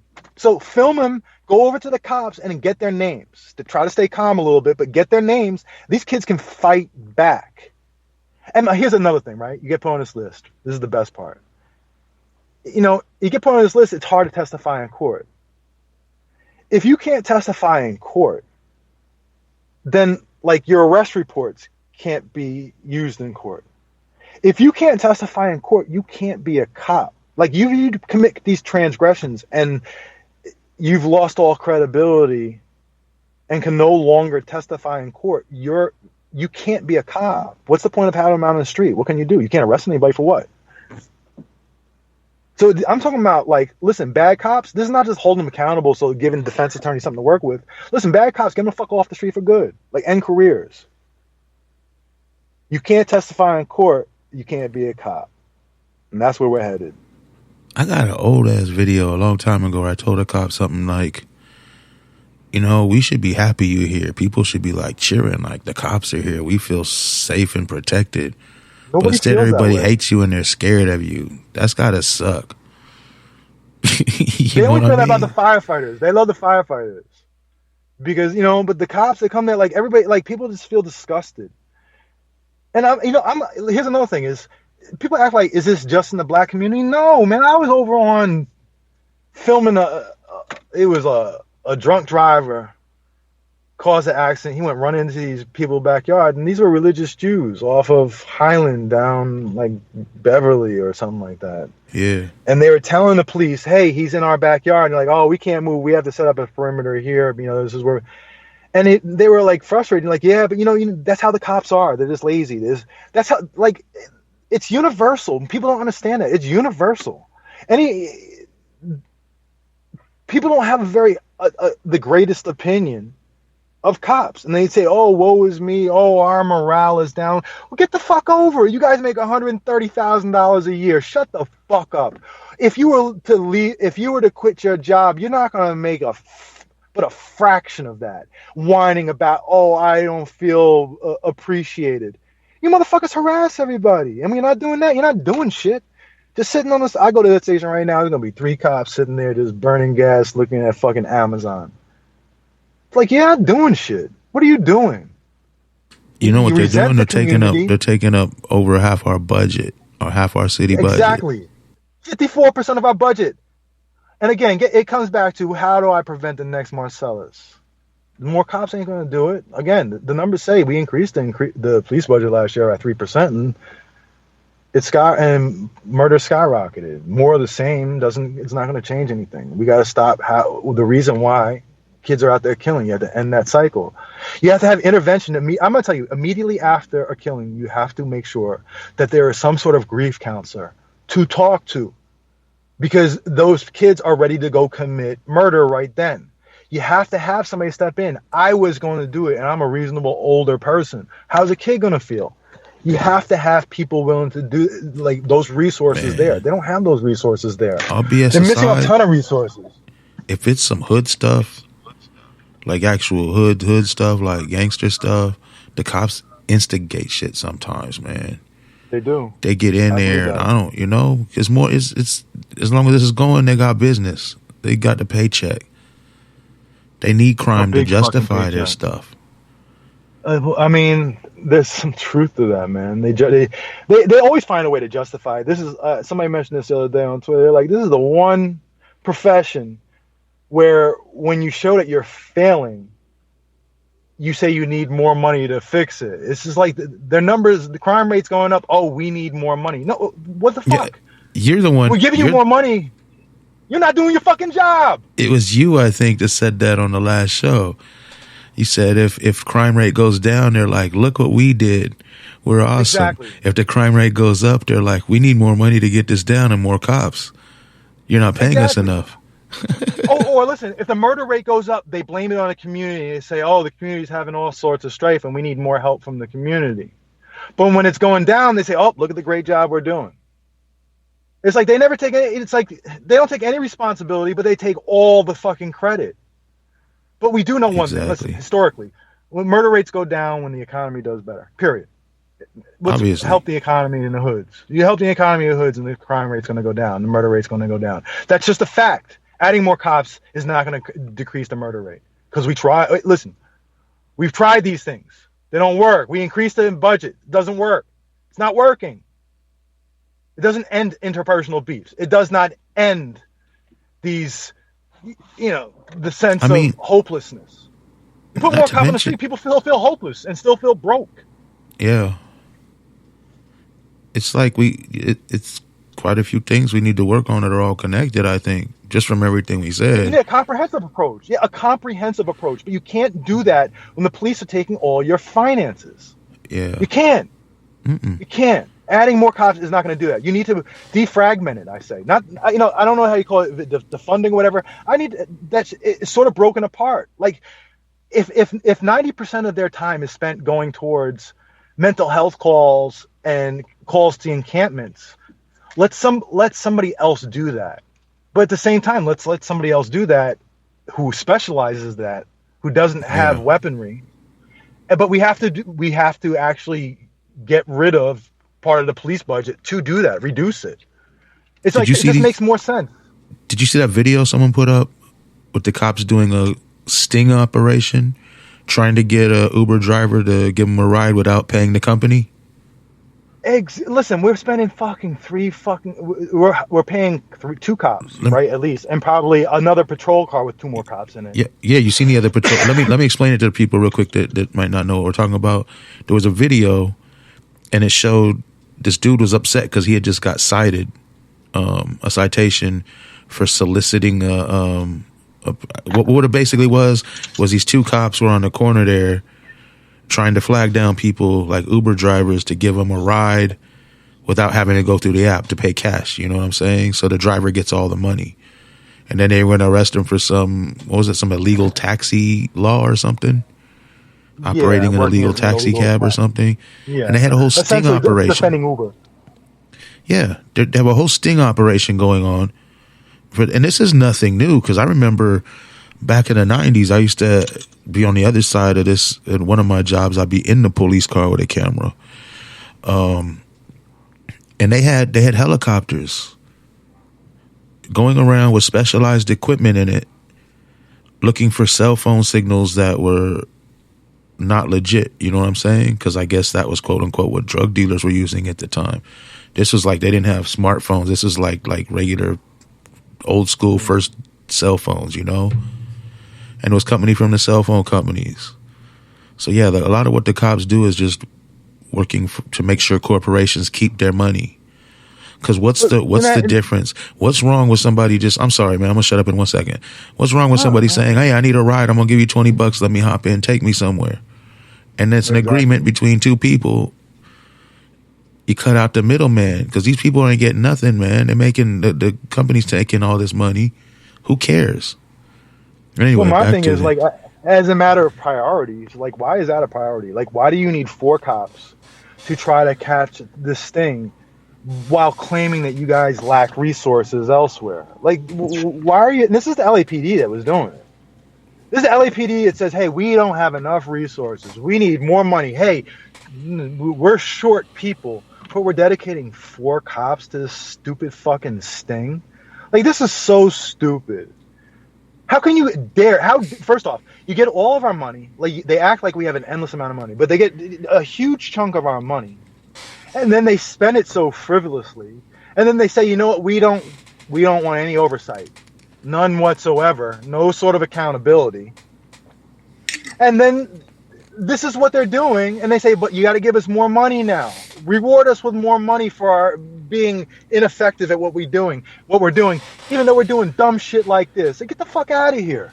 Like, seriously, you want to eliminate somebody, get rid of these fucking people, okay? And eliminate that budget. Let's defund these. I'm perfectly fine with defunding this fucking program, okay? These goddamn horse cops out here shitting all over the streets. These guys are making $150,000 a year. What the fuck are they doing? They're going to unhoused encampments, giving them tickets for what? Defecating in public while their horses are shitting all over the place. You know, you kidding me? I seen your video.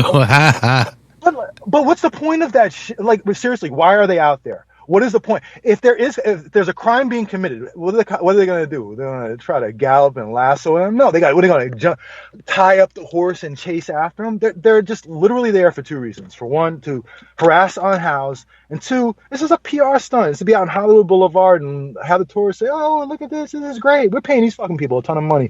This is so inefficient. Like, why are we paying for this shit? This is so dumb. I don't know if you know, they use those horses as weapons. At least in downtown, they do. Yeah. They stomp on people. They come down like, and start pushing people back and stuff. But what are they, like, why not use bike cops? Like, you can't transport people on these. You can't transport equipment on them. And it's semi-animal abuse. They are animal. Get the fuck off those horses. And honestly, like, why don't you just, like, they only have 1 horsepower apiece, so they're inefficient that way. It's all it is stupid. To me, it's just a big... Oh, and the equipment that they have to use to maintain it, because they're transported in all these trucks and stuff, it's all dumb, right? And then they're complaining about, oh, we don't have enough money. And I go to scenes, and I have some freaking guy with a camera that works for LAPD pointing their camera back at me in my face. Like, why is this guy here? Like, what is his point? They'll never tell me. They say for training purposes. Get rid of this guy. And what, every station has one of these people? And you're claiming you need more money? Get the fuck out of here. Do they? Can I just ask you a question? Because I'm curious.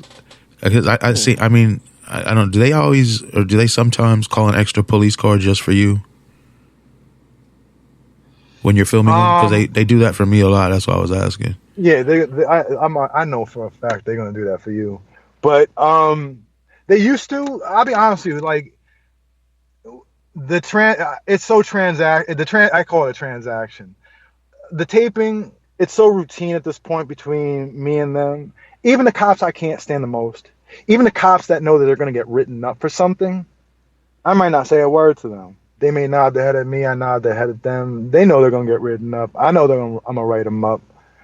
They don't say anything right now. It used to be the way. Yeah, if I was at the scene filming, oh, they're going to bring them. If they're going to have that extra cop car come there. Or what they used to like to do a lot is they'll bring an extra cop car. And as they're releasing the subjects, they'll set up like a little wall. and tell the subjects to go on the other side of it and wait till the stop's over. They tell me I can't go over there because they're still having an investigation, even though they're releasing them. And Yeah. then let them get in the car, and they set up a wall so I can't walk through them. And they say, "Oh no, we're still investigating." But I walk through them, and whatever happens, happens. I don't even tape it. I just walked. I just put my phone down and just keep walking through them because I think it's important. Because I do walk through them and they just get the fuck out of the way at the last second. But it lets those kids know, hey, yo, don't be scared of these fucking cops. You can tell me your story. Like 99% of the time when I go to a stop, they tell me their story. They tell me everything that happens. And you know how it is. It's not always that way. Sometimes people are like, yo, what the fuck are you doing? But there's little things I do during a stop to let them know that I am on their side. I'm there for their protection. Even if they're getting arrested, I'm letting them know I'm there for protection. I don't have to say anything. There's little nonverbal cues, and they kind of sort of get it. Yeah, most people seem to be cool. We was talking about this last night. Like there's some assholes and some people just don't get it. And sometimes the cops will say things like you said. The cops had said that you're, don't trust that guy over there. He's here to, whatever. They literally told a bunch of people not to take food from me because I'm trying to poison them. Oh man. And they knew better because I bring so much food from my job. Like every day I come with tons of food, so they knew better. And they came and told me, you know what I'm saying? But that's like, how are you gonna say it? That's so rotten. I mean, to me, from what I've heard, the stuff I've heard is they'll say, just don't talk to him over there. Hey, this one guy, and I really want to get his body camera pulled on this because they told me, they said, yeah, he said, don't talk to you and we'll let you go right now. I'm like, okay, so that's fucking dirty, for one, because it seems like you're trying to cover up misconduct. It seems like it's just definitely out of policy. And I've also heard like, oh yeah, see him? Yeah, he's gonna put you all over the internet. He's gonna put you all over. And that's bullshit because I always blur out their faces, blur out their license plates. Like I don't never show their faces. But the cops do that to try to poison that relationship. But I'll be honest with you, most of the time, black people have been through this shit so many fucking times, they're always appreciative. And Hispanic people, always appreciative. They're like, yo, thank you. We really appreciate it. I have people tell me, hey, the camera over here, keep that camera on them. Exactly. Are you filming? Keep filming. Make sure you get this. They're like, yo, can I get a copy of that? Can I get a copy of that? I'm like, yeah, of course you're going to get a copy of it. I'll do whatever you want me with it. You want me to file a complaint on your behalf? I'm going to fucking do it in a heartbeat, because I know they don't know what to do, or they feel like it's hopeless, or it's just the process. I do this. This is what I do. I know the process. I got a point to make. I love writing their asses up. Man, I don't know if I mentioned this to anybody before on the radio. I might have. We talk like every Tuesday, me and Glenn. But when I was in Hollywood with you filming The Police, we went by that club. Remember that? Oh, and that cop was sitting out there. And then it just blew my mind. He was like a little kid, like trying to explain to you he was doing everything right. Like he was like, and I'm here and I'm doing this and I'm right here and everything's okay. You're not going to see anything crazy right now. It's funny because like a lot of times when I go to a stop, I have a lot of cops afterwards. They'll come up to me like, so you know what happened, right? And they explain, hey, yeah, this happened. They'll run through it. I have cops where they say, hey, you want to engage? I'm like, huh? They're like, yeah, you want to engage? I'm like, yeah, I'm fine. They're like, okay, they'll explain exactly what they were doing, what their thought process was. That's very common with me and Hollywood cops. You had this fool in check, homie. I'll be honest with you. One time, this one guy thought that I was mad at him, and I could see him. He was like, so William, I'm like, no, I know. I found out. They told me what happened. Yeah, it's in policy. He's like, oh, okay. And that I'm fine with that shit because again, it comes down to power dynamics, right? A cop pulls somebody over.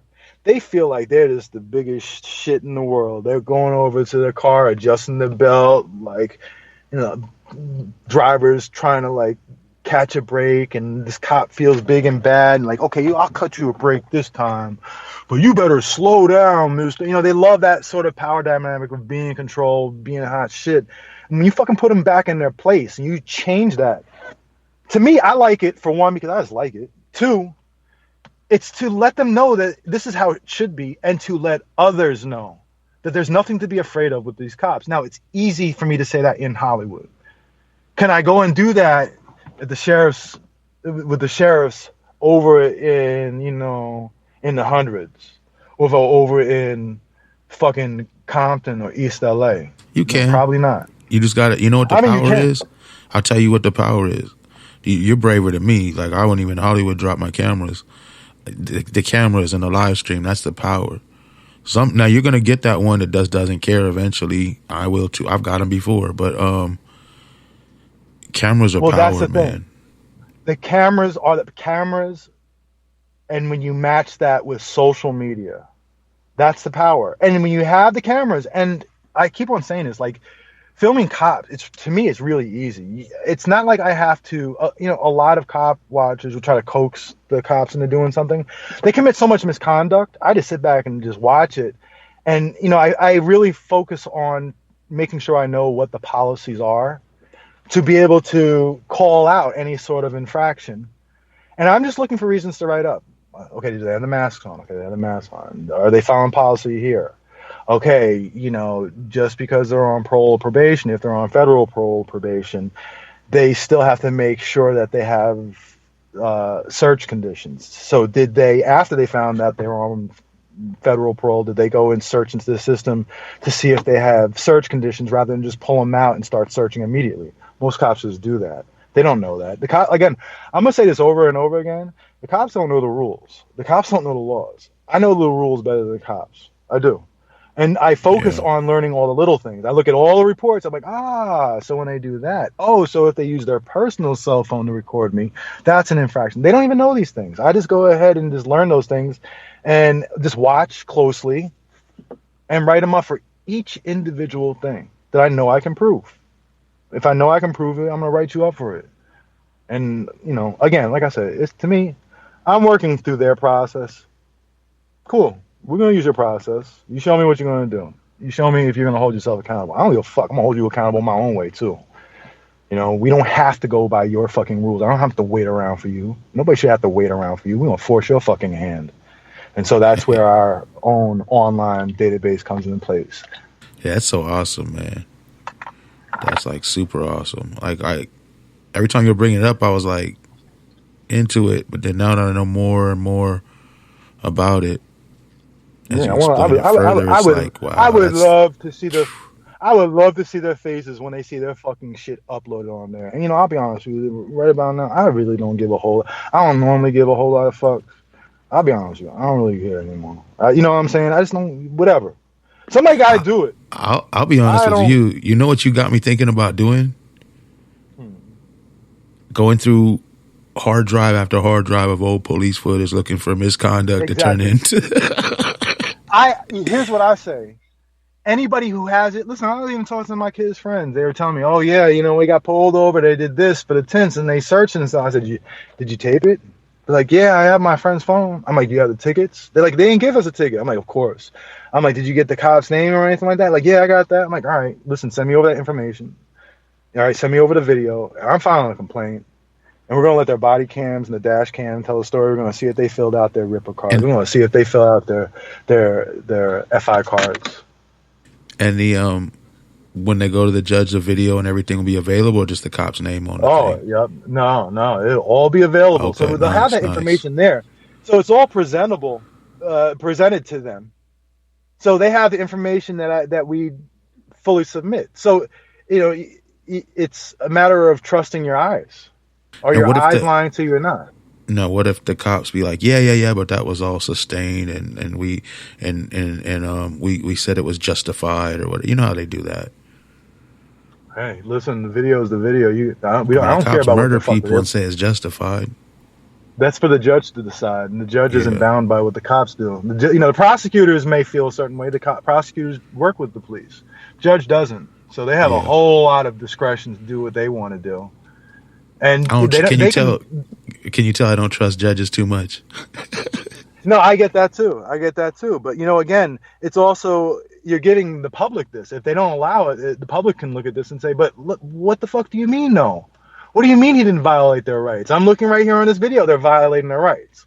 So there's that accountability all the way around. Listen, it'll change behaviors from a preventative way, but it'll also proactively discloses misconduct by these cops, so it just empowers people all the way around too.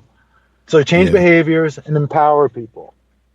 And again, having accountability, giving more than just empowering the suspects and the defense attorneys, but making sure that when future hey, listen, this is for police agencies too.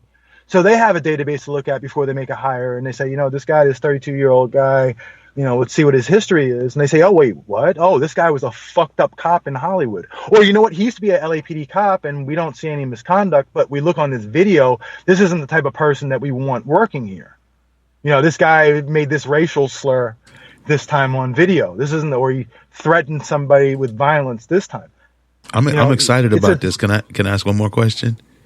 Yeah. Is it off duty? Will you if they do something off duty? Absolutely. Is that good too?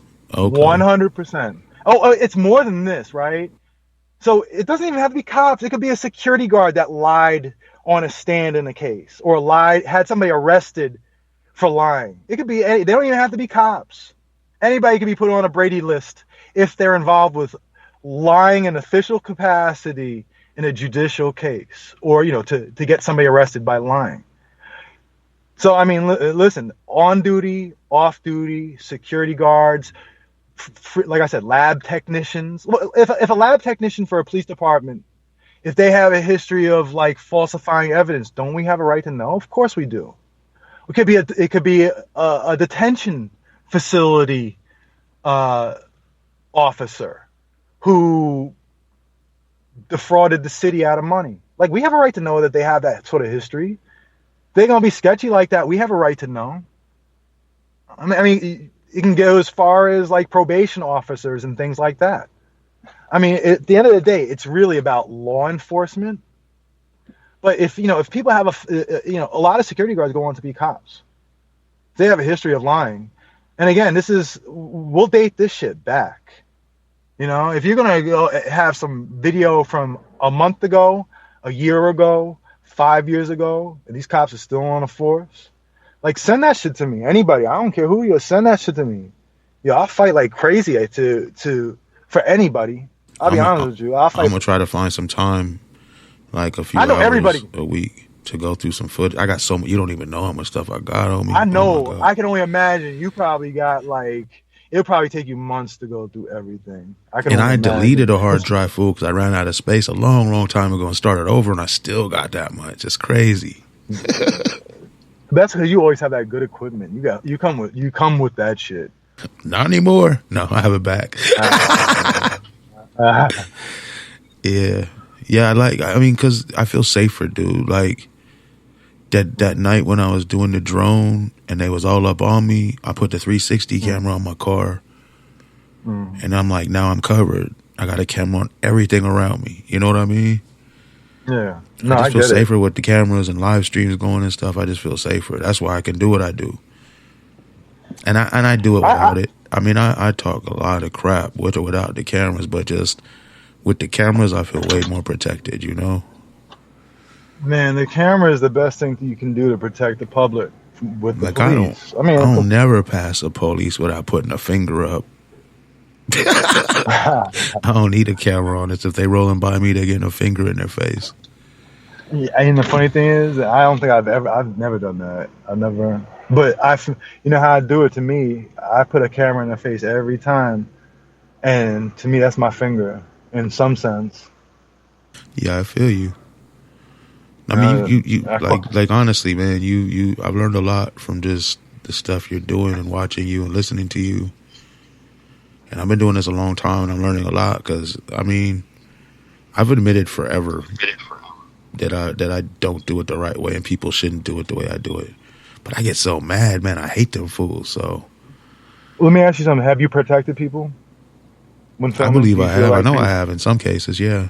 So you're doing it. So then you're doing it the right way. I mean, honestly, the cops. I remember the cop one time. He's like, "You do this for money." I'm like, what fucking money? I understand that there is a thing out there with cop watching and YouTubing and stuff. I put stuff on YouTube, but it's generally I put a video on there for storage reasons. For when internal affairs says, "Hey, can we have a copy of this?"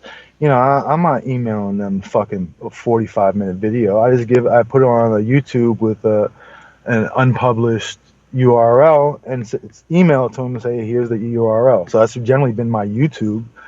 But I Yeah. mean, I understand people monetize it. I've never monetized. You know how much money I fucking lost doing this shit? You know how much, Yeah. man, I have spent so much funny money doing this shit? Rental cars. I spent 175 $200 a week just on scooters alone, chasing stops. Then if you start adding rental cars to the mix and stuff, not to mention, I be going. I generally go like only sleep 4 times a week, like 4 nights a week. I get sleep, and it's usually only for like 6 7 hours. There are multiple nights where I go straight through, where it's a wild night and I keep filming and filming and filming because Yeah. I've always felt like if it's 3 o'clock in the morning, I hear a siren, I hear a helicopter, I'm like, it could be anybody. There's been a lot of times where I'm like, oh, I don't feel like going to that stop. I see, I'm like, oh man, I'm tired. I'm so exhausted. I'm like, fuck it, let me just walk down there. I go down there, and it ends up being the most fucked up shit. So I feel like a lot like guilty if my girlfriend's always like, you're allowed to just pass them up, but in my mind, it's hard because you feel like you're protecting people. Cops act different when you're filming, so it's like you protect them. You're getting them out of tickets. You're getting them out of all types of shit. You're making people just feel better. Sometimes in the dark street, white people feel better. Everybody feels better. Having an extra set of eyes, just they say thank you, So it's like Yeah. I feel guilty if I don't go to them. But at the same time, it takes a toll on this fucking rest. Don't get any rest, and it takes a Yeah. toll on work. So it's like, how do you monetize? Some people monetize it. It's not my thing. Hear cops say that, it annoys the fuck out of me. It's like so irritating. It's insulting. I do it for my people. I do it to help them, just like you do. Yeah. I don't monetize either.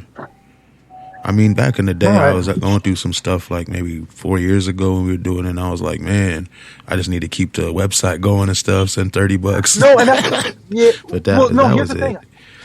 I have no problems with anybody that does monetize it. You know why? Because first off, it's expensive. For one, people don't know cop watching is expensive. It depends how you do it, I guess. Well, my But it's fucking. problem It is, can be. yeah, my problem is the ads, because I used to have a comedy channel a long time ago that was it got pretty big for a while, but then cancer and stuff happened to our co-host or whatever. But anyway, aside from that, that was monetized, and it's just it's just kind of stupid, dude. Like, why would I do something for the people and have them have to watch an ad to something I don't believe in, or some company that's going totally against everything that I believe, So I don't want to do that. But now YouTube ads, they can add advertisements because I use music and stuff sometimes or whatever. They can add. Listen, and I'm not mad at that either. It's just that I would put it on YouTube. But I still have no time in the day to add my shit to YouTube. It's like, Yeah, but Twitter is enough. yeah, I tell people, like, if you see a ad on our stuff, It's not skip it. you. No, skip it because we ain't getting the money. You know what I mean? Yeah. Like, don't think Yeah. you're doing us any favors. We ain't. That's from YouTube. That's it. And I think my content now, because I don't censor anything, I think I've got it where they don't even want to put ads on it. They're just like, oh my God, no. Well, my thing is another thing about the ads. Like, they're gonna put the ads there anyway, so it should be those people getting it rather than YouTube. If you're gonna be like 20% or whatever the fuck it is, like, I'm fine with anybody monetizing it. Well, they're not going to put ads unless you use copywritten music. So, like, if like the lowriders out there, if we were shooting that and it went on YouTube, they put an ad on that because of the music. That's how it works. But yeah, we got way off this topic. Nah, I mean, it comes back to, for me, cop watching is about protecting the people. Yeah, It's about educating people about their rights. It's about letting cops know that, hey, I'm out. Sometimes I go out there cop watching, and I'm not even really out there filming. I just want to be like, okay, I'll be on a scooter and I'll get way on the other side of Hollywood. I'll be on like Franklin and Western to just be seen over there, because I haven't been over there in a while. To let them know I'm over there. I go jog in the middle of the night, 2 a.m, and go like way on the other side of Hollywood to let them know that I'm over there. If it's pouring rain at 1:30 a.m, I'll be jogging out there, and they'd be like, "What the fuck is this guy doing?" It's like, yeah, I'm over here. I could be anywhere at any given time. I mean, I had cops say to me like, "So when a call comes in, like, how quickly can you get to certain areas?" I'm like, well, first off, I'm not gonna fucking tell you that. But secondly, it's funny that you are asking that, because you're wondering, how I be popping up on them. I like how much time do we have? How much? Exactly. I'll make it over there quickly. You know, I know how to work a scooter around Hollywood really quickly because it's faster than a car. 99% of the time. I love sneaking up on their asses. Yeah, they know me. They see me coming. I don't care. I be flying up. I be on a scooter sometimes because I'll film and be on a scooter. I get all that shit prepared on the way, have everything ready, and just roll up on the scene, and just then you know, it's funny how many times I roll up on a scene like that, and within 1 minute and 30 seconds the stop ends and they're gone. I'm like, yeah, good, because it means that you had them stop for something petty, and it means that it wasn't even worth having a prolonged post-op activity. So the fact that you're ending it right now, good, you're gone, rather than harassing them and putting somebody through that negative experience. Good. Yeah, man, we probably got like about 5 more minutes, I'm thinking.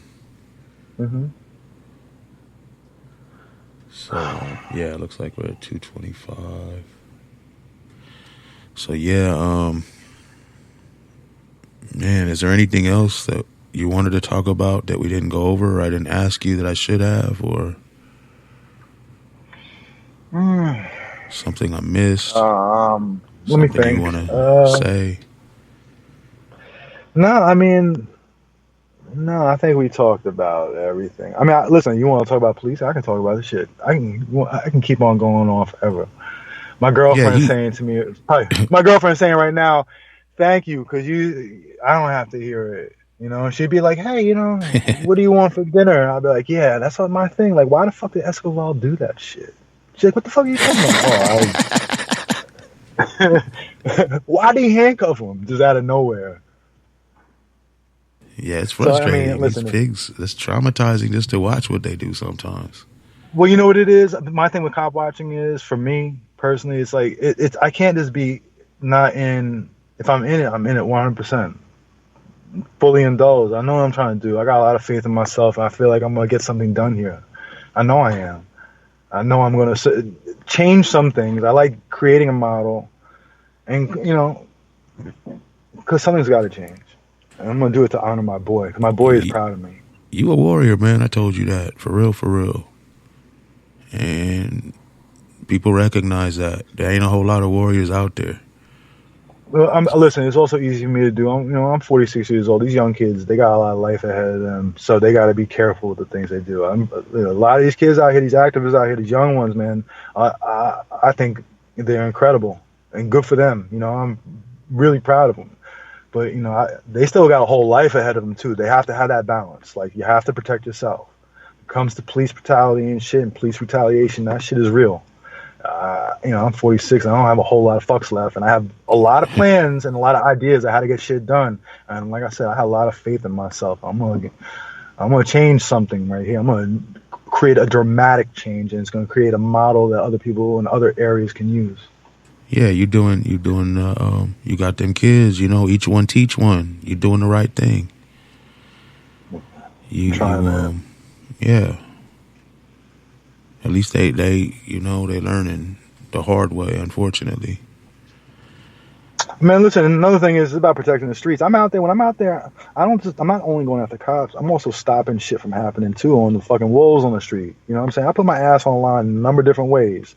I stand up to people on my side, on every side. I'm principled about this, so. Yeah, I don't really step in unless I see someone hurting somebody. And if it's just some cats that's hurting each other, I don't even really step in too much. I try to step in if I hear loud mouths. I try to calm them down. If I feel, you know, I try to gauge the situation. But if I can, just try to calm things down, put things in perspective, and stop shit from happening. I'm only there for the police, but like, yeah, I'm not gonna let nobody get hurt. Like, I've seen things happen where I stop people from hurting themselves or others, you know. Yeah. But yeah, like somebody gonna do some crime is not really hurting nothing but maybe a corporation or a store. Yeah. I don't even care to do it. No, I'm not intervening if somebody's stealing a fucking bag of Doritos at 7-Eleven and they're going to write off. I don't give a fuck. That's the least of my concerns. But if I feel like, you know, I'll stop somebody from snatching an old lady's purse. Yeah. You know? Oh, for sure, sure. Yeah, I feel you on that. You know. Yeah. You know how it is. So, yeah, we're in the last minutes. I just want to say thank you so much. I always learn something from you. I got love for you. I know a lot of other people do, man. If you ever need anything, hit me up. You know that. And you always welcome I on just want to here. say, Like I said last I time, you're always appreciate you. welcome here, and you can do as many shows anytime about anything you want. It's your Well, listen, station too. I appreciate you because you're a real one. You know what I'm saying? I recognize that. You know, and like I'll be honest with you, this week I had a lot of requests. Fox, Spectrum, a bunch of others. I just want to talk to my people. You know what I'm saying? People I trust. So I just want Yeah, to talk to you you about know, it. I was worried. I was like, I don't know if you should do this show. I don't know if you should do any shows, Man, but like especially this one, I'm not. You I'm know, there's a lot calculated, of. man, and But I like yeah, you. You know, yeah. we're good together. Yeah, man. So yeah, I'll see you soon. Maybe we'll hit the street and film some cops or something. But yeah, let's wrap this up before it cuts us off. Okay, sounds good. All right, William. I'll Well, talk to you soon. And I sent the link into your Or hang on, I'll just kill the show and I'll talk to you in a minute. Stay there. all right. Thanks for listening, everyone.